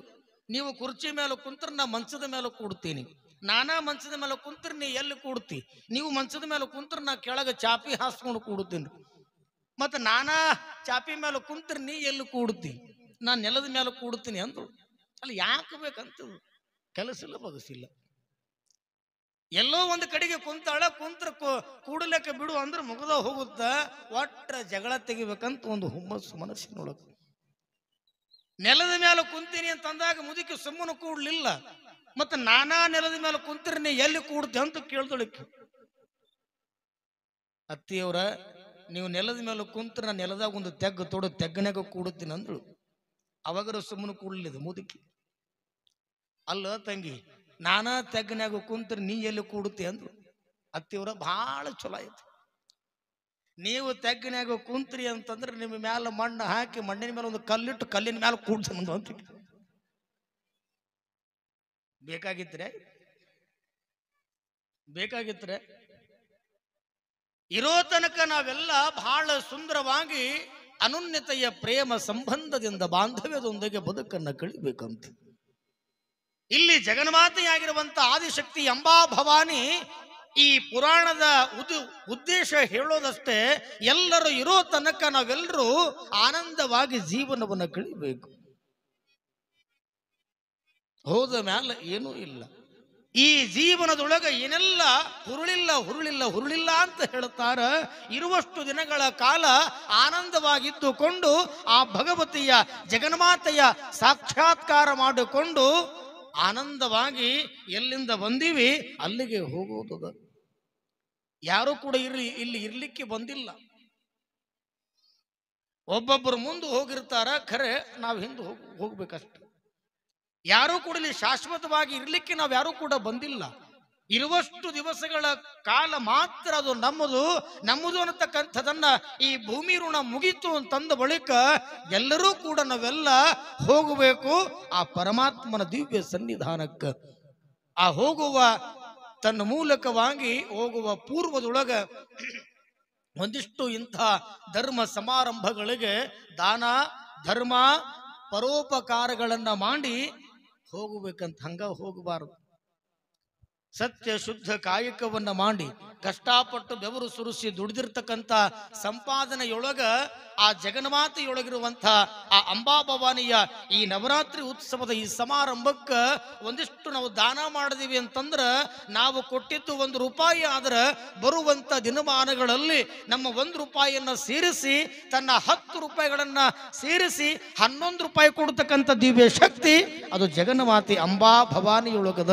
ನಾವು ತಿಳ್ಕೊಳ್ಬೇಕಷ್ಟ. ಮೊದಲ ಕೊಡುವಂಥದನ್ನ ಕಲಿಬೇಕು. ಅದಕ್ಕಾಗನೇ ಮಡಿವಾಳಪ್ಪನವರು ಬಹಳ ಸುಂದರವಾಗಿ ಹೇಳಿದ್ರು. ಏನು ಅಂತಂದ್ರ, ದಾನ ಮಾಡಿದ್ದು ದಾರಿ ಬುತ್ತಿಗಾಯಿತು, ಮುಂದಿನ ಹೊತ್ತಿಗಾಯಿತು. ಜಲ್ದಿ ನೋಡಿಕೊಳ್ಳೋ ತಮ್ಮ, ಬಂದದ್ಯಾವಲ್ಲಿ ಮುಂದೆ ಹೋಗುವುದ್ಯಾವಲ್ಲಿ ಅಂತ. ಕೊಟ್ಟಿದ್ದು ಅಂದ್ರ ಯಾವುದು ಈ ಜಗತ್ತಿನೊಳಗ ಅದು ಹಂಗ ಉಳಿಯುವುದಿಲ್ಲ. ಅದಕ್ಕಾಗಿ ಸುಂದರವಾಗಿ ಹೇಳ್ತಾರ, ಕೊಟ್ಟಿದ್ದು ತನಗೆ ಬಚ್ಚಿಟ್ಟಿದ್ದು ಪರರಿಗೆ, ಕೊಟ್ಟಿದ್ದು ಕೆಟ್ಟಿತನ ಬೇಡ, ಮುಂದೆ ಕಟ್ಟಿಟ್ಟ ಬುದ್ಧಿ ಸರ್ವಜ್ಞ ಅಂತ. ಒಂದು ರೊಟ್ಟಿ ನಾವು ಏನಾದ್ರೂ ಒಬ್ಬ ಜಂಗಮರಿಗೆ, ಒಬ್ಬ ಭಿಕ್ಷುಕರಿಗೆ, ಒಬ್ಬ ಮಹಾತ್ಮರಿಗೆ ಅದನ್ನ ದಾನ ಮಾಡಿದ್ದೆ ಖರೆ ಆದ್ರ ಆ ಒಂದು ರೊಟ್ಟಿ ನಮ್ಮ ಸಲುವಾಗಿ ಮುಂದೆ ಕೈಕೊಂತ ಕುಂತಿರ್ತದಂತ. ಬಹಳ ಜನ ಬರೀ ಜಿಪ್ಪಣತನ ಬರೀ ಲೋಭಿತನ. ಎಷ್ಟು ದಿನ ಅಂತ ಜಿಪ್ಪಣತನ ಮಾಡ್ತೀವಿ ಹೇಳ್ರಿ ನೋಡೋಣ. ಬರುವಾಗ ನಾವೇನೂ ಬಂದಿಲ್ಲ, ಹೋಗುವಾಗಲೂ ಕೂಡ ಏನೂ ಒಯ್ಯೋದಿಲ್ಲ. ಬರುವಾಗ ತಾಯಿ ಗರ್ಭದೊಳಗೆ ಹುಟ್ಟಿದ ಕೂಸುಗಳ ಕೈ ಹ್ಯಾಂಗಿರ್ತಾವ ಅಂತಂದ್ರ ಹಿಂಗಿರ್ತದ ನೋಡ್ರಿ ನೀವು. ಹಿಂಗಿರಲ್ಲ, ಹಿಂಗಿರ್ತದ. ತಾಯಿ ಗರ್ಭದೊಳಗೆ ಹುಟ್ಟಿದ ಕೂಸಿನ ಕೈಗಳು ಹಿಂಗಿರ್ತಾವ. ಆ ಕೈ ತೆಗೆದು ನೋಡಿದಾಗ ಖಾಲಿ. ಅದ್ರಾಗೇನು ಬೆಳ್ಳಿ ಇರಲ್ಲ, ಬಂಗಾರ ಇರಲ್ಲ, ವಜ್ರ ಇರಲ್ಲ, ಈ ಮತ್ತೊಂದಿರಲಿ ಏನು. ಯಾವಾಗ ನಾವು ಬರುವಾಗ ಖಾಲಿ ಬಂದೀವಿ, ಹೋಗುವಾಗ ಖಾಲಿ ಹೋಗೋದದ. ಇರುವಷ್ಟು ದಿವಸದೊಳಗ ಏನು ನಾವು ಸಂಪಾದನೆ ಮಾಡಿರ್ತೀವಿ, ಏನು ಗಳಿಸಿರ್ತೀವಿ, ಇಲ್ಲಿ ದಾನ ಧರ್ಮ ದಾಸೋಹವನ್ನ ಮಾಡೋದ್ರ ಮೂಲಕ ಈ ಜನ್ಮವನ್ನು ನಾವೆಲ್ಲ ಸಾರ್ಥಕಪಡಿಸಿಕೊಳ್ಳಬೇಕು. ನಿಮಗೆ ಸುಮ್ಮನೆ ಹಂಗ ಒಂದು ಮಾತು ಹೇಳ್ತೇನೆ. ಮೊನ್ನೆ ಒಂದು ಊರಿಗೆ ಪುರಾಣಕ್ಕೆ ಹೋಗಿರುವಂತ ಸಂದರ್ಭದೊಳಗ ಊರ ಸಾಹುಕಾರತಿ ಸತ್ಯದಳು ಸ್ವಾಮಿಗಳಂದ್ರು, ನಡ್ರಿ ಶಾಸ್ತ್ರಿಗಳ ಹೋಗಿ ಬರೋಣ. ಊರು ಗೌಡತಿ ಸಾಹುಕಾರತಿ ಸತ್ತಾಳ, ಶವ ಸಂಸ್ಕಾರಕ್ಕೆ ಹೋಗಿ ಬರೋಣ ಅಂತ ನಮ್ಮ ಜೊತೆಗೆ ಹಂಗ ಕರ್ಕೊಂಡು ಹೋದ್ರು. ಹೋದ ಕೂಡಲೇ ಜಾತ್ರೆ ಸಿಕ್ಕಾಪಟ್ಟ ಜನ ಬಂದಿದ್ದು. 4 ಜನರಿಗೆ ಬೇಕಾಗಿರ್ತಕ್ಕಂಥವ್ರದ್ದು ಹಂಗೆ ಇರ್ತದ. ಹೋಗುವಷ್ಟರೊಳಗ ಆ ಹೆಣ್ಮಗಳಿಗೆ ಕುಣಿಯೊಳಗೆ ಕೂಡಿಸಿದ್ರು. ಇನ್ನೇನು ಮಂಗಳಾರತಿ ಮಾಡಬೇಕನ್ನುವಷ್ಟರೊಳಗ 4 ಜನ ಕುಣಿಯಾಗಿಳಿದಾರ. ಎದಕ್ಕ ಅಂತಂದ್ರ ಈ ಕಿವ್ಯಾಗ ಹಾಕೋತಾರಲ್ರಿ, ಏನ್ರಿ ಜುಮ್ಕಿ, ಏನು ಬೆಂಡೋಲಿ ಏನಂತೀರಿ ಅವ, ಜುಮ್ಕಿ, ಆ ಬೆಂಡೋಲಿ ಆ ಹೆಣ್ಮಗಳ ಕಿವ್ಯಾಗ ಕಿವಿ ತುಂಬ ಹಾಕೊಂಡಾಳ. ಆ ಹೆಣ್ಮಗಳು ಕುಣ್ಯಾಗ 4 ಮಂದಿ ಆ ಕಿವಿಯನ್ನು ಬಿಚ್ಕೊಳಕತ್ಯಾರ. ಅವು ಎಲ್ಲೆಲ್ಲಿ ಬರ್ಲಿಕ್ಕೆ ತಯಾರಿಲ್ಲ. ಒಬ್ಬರಲ್ಲ ಇಬ್ಬರಲ್ಲ 4 ಮಂದಿ 4 ಮಂದಿಗೂ ಕೂಡ ಅದು ಬರಬಲ್ಲವು. ಅದ್ರಾಗ ಒಬ್ಬ ಮ್ಯಾಲ ನಿಂತಾನ, ಕುಡದು ಫುಲ್ ಟೈಟ್ ಆಗಿ, ಹೇ ನೀವು ಸರಿ ಅಂತ ನೀವು ಒಳಗೆ ಟಣ್ಣ ಅಂತ ಜಿಗದ. ಅವನು ಕೂಡ ಬಿಚ್ಚಾಕ ಪ್ರಯತ್ನ ಮಾಡದ ಖರೆ ಆದ್ರೆ ಬರಲಿಲ್ಲ. ಯಾವಾಗದು ಕುಡಿದು ನಿಷೇಧದೊಳಗ ಹೆಂಗ ಆ ಕಿವಿಯೊಳಗ ಹಾಕಿರ್ತಕ್ಕಂಥ ಬಂಗಾರದ ಜುಮ್ಕಿ ಬೆಂಡೋಲಿಯನ್ನ ಹೆಂಗ ಜಾಡಿಸಿ ಜಗ್ಗದ ಅರ್ಧ ಕಿವಿನೇ ಕೈಯಾಗ ಕಡ್ಕೊಂಡು ಬಂತು. ಹೇಳುವ ತಾತ್ಪರ್ಯವಿಷ್ಟೇ, ಜೀವನದೊಳಗ ನಾವು ಹೇಗೆ ಬಂದೀವಿ ಹಾಗೇ ಹೋಗಬೇಕು. ಏನೂ ಕೂಡ ತಗೊಂಡು ಹೋಗ್ಲಿಕ್ಕಿಲ್ಲ, ಏನೂ ನಾವು ತಗೊಂಡು ಹೋಗುವುದಿಲ್ಲ. ಇರುವಷ್ಟು ನಾವೆಲ್ಲ ದಾನ ಧರ್ಮಗಳನ್ನ ಮಾಡಿ ಇವತ್ತು ನಮ್ಮ ಮನೆಯೊಳಗ ಮನೆಯ ಬಾಗಿಲಿಗೆ ಯಾರೇ ಬರಲಿ ಅವರಿಗೆ ಒಂದು ತುತ್ತು ಅನ್ನ ಪ್ರಸಾದವನ್ನ, ಒಂದು ರೊಟ್ಟಿಯನ್ನ, ಅವರ ಜೋಳಿಗೆ ಒಂದು ಬಹುಶಿ ಆ ದವಸ ಧಾನ್ಯಗಳನ್ನ ಕೊಟ್ಟಿದ್ದೆ ಕರೆ ಆದರೆ ಜಗನ್ಮಾತೆಯ ಆಶೀರ್ವಾದ ಸರ್ವರಿಗೂ ಕೂಡ ಸಿಗತಕ್ಕಂಥದ್ದಾಗಿದೆ. ನಾವೆಲ್ಲರೂ ಅರ್ಥೈಸಿಕೊಳ್ಳಬೇಕು. ಇರೋ ತನಕ ನಾವೆಲ್ಲ ಇಂಥ ಧರ್ಮ ಪುಣ್ಯ ಕ್ಷೇತ್ರಕ್ಕ ಅನೇಕ ರೀತಿಯೊಳಗ ದಾನ ದಾಸೋಹವನ್ನ ಮಾಡುವುದರ ಮೂಲಕ ಬದುಕನ್ನ ಕಳಿಬೇಕು. ಗಂಡ ಹೆಂಡತಿ ಮನೆಯೊಳಗ ಬಹಳ ಜಿಪುಣತನ ಮಾಡ್ತಿದ್ರು. ಎಷ್ಟು ಜಿಪುಣತನ ಮಾಡ್ತಿದ್ರು ಅಂತ ತಿಳ್ಕೊಂಡು ಕೇಳಿದ್ರ, ಎಣ್ಣೆ ಒಳಗ ನೊಣ ಬಿದ್ರೆ ಚೀಪಿ ಹೋಗಿತಿದ್ದ, ತುಪ್ಪದಾಗ ನೊಣ ಬಿದ್ರೆ ನುಂಗಿ ಬಿಡುತ್ತಿದ್ದ. ಅಷ್ಟು ಜಿಪುಣತನವನ್ನ ತನ್ನ ಬದುಕಿನೊಳಗ ಮಾಡ್ಕೊಂಡು ಬರುವಂತ ಸಂದರ್ಭದೊಳಗ ಮನ್ಯಾಗ ಊಟ ಮಾಡಿ ಇನ್ನೇನು ಹೊಲಕ್ಕೆ ಹೋಗುವಂತ ಸಂದರ್ಭದಾಗ ಗಂಡ ಹೆಂಡತಿಗೆ ಹೇಳ್ದ, ನೋಡು, ಈ ದೀಪ ಆರಿಸಲಾರದೆ ಹಂಗ ಮಲ್ಕೋಬೇಡ. ಈ ಚಿಮಣಿ ದೀಪ ನೀ ಆರಿಸಲಾರದೆ ಹಂಗ ಮಲ್ಕೊಂಡಿ ಅಂತಂದ್ರೆ ಬೆಳತನ ಉರಿದು ಆ ದೀಪದೊಳಗಿರುವಂತ ಎಣ್ಣೆ ಎಲ್ಲಾ ಖಾಲಿಯಾಗಿ ಹೋಗ್ತದ. ಎಚ್ಚರಿಕೆಯಿಂದ ಅದನ್ನ ಆರಿಸೇ ನೀ ಮಲ್ಕೋ, ನಾ ಹೊಲಕ್ಕೆ ಹೋಗ್ತೀನಿ ಅಂತ ತಿಳ್ಕೊಂಡು ಊಟ ಮಾಡಿ ಗಂಡ ಹೊಲಕ್ಕೆ ಹೋದ. ಇವ ಅರ್ಧ ದಾರಿಗೆ ಬಂದ ಅದೆಲ್ಲ ನಡ್ಕೊಂತ. ಇವನಿಗೆ ತಲೆ ಒಳಗ ಏನ್ ಅನಿಸ್ತೋ ಏನಿಲ್ಲ ವಿಚಾರ ಬಂತು, ನನ್ನ ಹೆಂಡತಿ ದೀಪ ಆರಿಸಾಳೋ ಹಂಗ ಮಲ್ಕೊಂಡಾಳು. ಹೋಗಿ ನೋಡಿ ಬರಬೇಕು ಅಂತ ಒಳ್ಳೆ ವಾಪಸ್ ಮನೆಗೆ ಬಂದ. ಮನೆಗೆ ಬಂದು ಬಾಗಲ ಬಡದ. ಮತ್ತೆ ಯಾರು ಬಂದ್ರು ಅಂತ ಬಾಗಲ ತೆಗೆದು ನೋಡ್ತಾಳ, ಗಂಡದಾನ. ಯಾಕ್ರಿ ಮತ್ತೆ ಒಳ್ಳೆ ವಾಪಸ್ ಬಂದ್ರಿ ಅಂತಂದಳಕಿ. ಇಲ್ಲ, ನಿಮ್ಮತ್ತ ದೀಪ ಆರಿಸಿ ಮಲ್ಕೊಂಡಿಯೋ ಹಂಗ ಮಲ್ಕೊಂಡಿದಿ, ಅದಕ್ಕೆ ನೋಡಾಕ ಬಂದೀನಿ ಅಂತ. ನಾ ಯಾರಿದ್ದೀನಿ ಅಂದಳಕಿ. ನಿಮ್ಮ ಹೆಂಡತಿನ ನೀವಿನ್ನ ವಸ್ತುಲ ದಾಟಿಲ್ಲ, ಅವಾಗ ದೀಪ ಆರಿಸಿ ಮಲ್ಕೊಂಡಿನಿ ಖರೆ, ಆದ್ರೆ ನೀವು ಅರ್ಧ ದಾರಿ ತನ ಹೋಗಿ ಒಳ್ಳೆ ವಾಪಸ್ ಬಂದಿರಲ್ಲ, ಮತ್ತ ಕಾಲಾಗಿ ನೀವು ಹಾಕೊಂಡು ಸೌದಿರ್ಬೇಕಲ್ಲ ಅಂದಳಕಿ. ಅವ ಅಂದ, ನಾ ಯಾರ ಗಂಡೀನಿ, ನಿನ್ನ ಗಂಡೀನಿ. ಅರ್ಧ ದಾರಿಗೆ ಹೋಗಿ ಹಾಕೊಂಡು ಬಂದ್ರ, ಕಾಲಾಗಿ ಹಾಕೊಂಡು ಬಂದ್ರ ಸವಿತಾವ್ ಬಾ ಅಂತ ತಿಳ್ಕೊಂಡು ಬಗಲಾಗಿ ಇಟ್ಕೊಂಡು ಬಂದು ನೋಡಂತಂದು. ಬಗಲಾಗಿ ಇಟ್ಕೊಂಡು ಬಂದು ತೋರಿಸಿದ್ದ. ಹಂಗ ಮಾಡಿದ್ರೆ ಜೀವನ ಸಾಫಲ್ಯಗೊಳ್ಳುವುದಿಲ್ಲ. ನಮ್ಮೆಲ್ಲರ ಜೀವನ ಸಾರ್ಥಕ ಆಗಬೇಕಾಗಿತ್ತು ಅಂತಂದ್ರ ನಡೆಯುವಂತ ಕಾರ್ಯಕ್ರಮಗಳಿಗೆ ನಾವೆಲ್ಲ ಕೊಡುಗೈ ದಾನಿಗಳಾಗಿ ಅನಂತ ರೀತಿಯೊಳಗ ದಾನವನ್ನ ಮಾಡಿದಾಗ ಇಂಥ ಕಾರ್ಯಕ್ರಮಗಳು ಬಹಳಷ್ಟು ಸುಂದರವಾಗಿ ನೆರವೇರಿಕೊಂಡು ಬರಲಿಕ್ಕೆ ಸಾಧ್ಯವಾಗ್ತದೆ ಅನ್ನತಕ್ಕಂಥದನ್ನ ಈ ಸಂದರ್ಭದಲ್ಲಿ ತಿಳಿಪಡಿಸಿ, ಅಂಥ ಧೂಮ್ರಲೋಚನನ್ನ ಇಲ್ಲಿ ತಾಯಿ ಜಗನ್ಮಾತೆಯಾಗಿರುವಂತ ಮಹಾಮಾತೆ ಆ ಯಾವ ಯುದ್ಧ ಭೂಮಿಯೊಳಗ ಹೂಂಕಾರ ಮಾಡುವುದರ ಮೂಲಕ ಭಸ್ಮವನ್ನ ಮಾಡಿದಾಳೆ. ಉಳಿದ ಎಲ್ಲ ಆ ಸೈನಿಕರನ್ನ ಸದೆಬಡಿಯುವುದರ ಮೂಲಕ ರಕ್ಕಸರ ಸಂಹಾರವನ್ನ ಮಾಡಿದಾಳೆ. ಯಾವ ರೀತಿಯೊಳಗನ್ನತಕ್ಕಂಥದನ್ನು ನಾವು ನೀವೆಲ್ಲ ನೋಡುವಂತವರಾಗೋಣ. ಅತ್ತ ದೇವಿಯು ದೈತ್ಯ ಬಲ ಸಹ ಹೊತ್ತು ನೋಡುತ್ತ ಸರ್ವ ದಿವಿಜರ ಮತ್ತ ಕೂಡಿಯ ಕೋಪದಲ್ಲಿ ಹೂಂಕರಿಸುತ್ತ ಸುರರನು ಕುತ್ತಿ ಕಳೆವನು ಆ ಬೆಗನು ತಲಿ ಮತ್ತೆ ಜಾಡಗೆಯುತ್ತ ಬಿಡದೆ ಚಿತ್ತದಲ್ಲಿ ನೆನೆದಳು ಚಿದಾನಂದಾತ್ಮ ಗುರುವರನ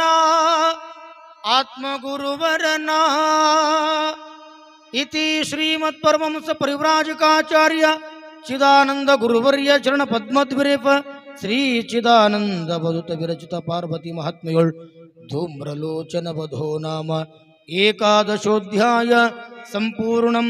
ಅಂತೂ ಅಧ್ಯಾಯ 11 ಕಂಪದ 479 ಮಂಗಳಮಸ್ತು ಮಂಗಳಮಸ್ತು.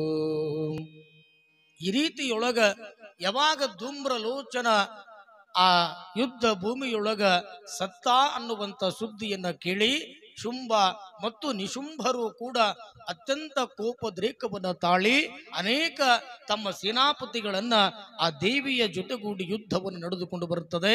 ಅಂಥ ಯುದ್ಧದಲ್ಲಿ ನಾಳಿನ ದಿವಸ ಆ ತಾಯಿ ಜಗನ್ಮಾತೆಯ ಎದುರಿಗೆ ನಿಂತುಕೊಂಡು ಯಾವ ರಕ್ಕಸರು ಬರ್ತಾರೆ ಅಂತ ತಿಳ್ಕೊಂಡು ಕೇಳಿದ್ರೆ ಚಂಡ ಮತ್ತು ಮುಂಡ ಜೊತೆಗೆ ರಕ್ತ ಬೀಜಾಸುರರು ನಾಳಿನ ದಿವಸ ಆ ತಾಯಿ ಜಗನ್ಮಾತೆ ಈ ದೇವಿ ಪುರಾಣದೊಳಗೆ ನಾವೆಲ್ಲ ಕೇಳುವಂತೆ ಆ ರಕ್ಕಸರನ್ನ ಸಂಹಾರ ಮಾಡ್ತಾಳೆ ಅಂತಕ್ಕಂಥದನ್ನ ಈ ಸಂದರ್ಭದಲ್ಲಿ ತಮಗೆಲ್ಲರಿಗೂ ಕೂಡ ತಿಳಿಪಡಿಸಿ ಈ 4 ನುಡಿಗಳನ್ನು ಗುರುಪಾದ ಅರ್ಪಣೆಯನ್ನು ಮಾಡಿ ನನ್ನ ಸೇವೆಗೆ ವಿರಾಮಿಸ್ತಾ ಇದ್ದೇನೆ. ಓಂ ಶಾಂತಿ.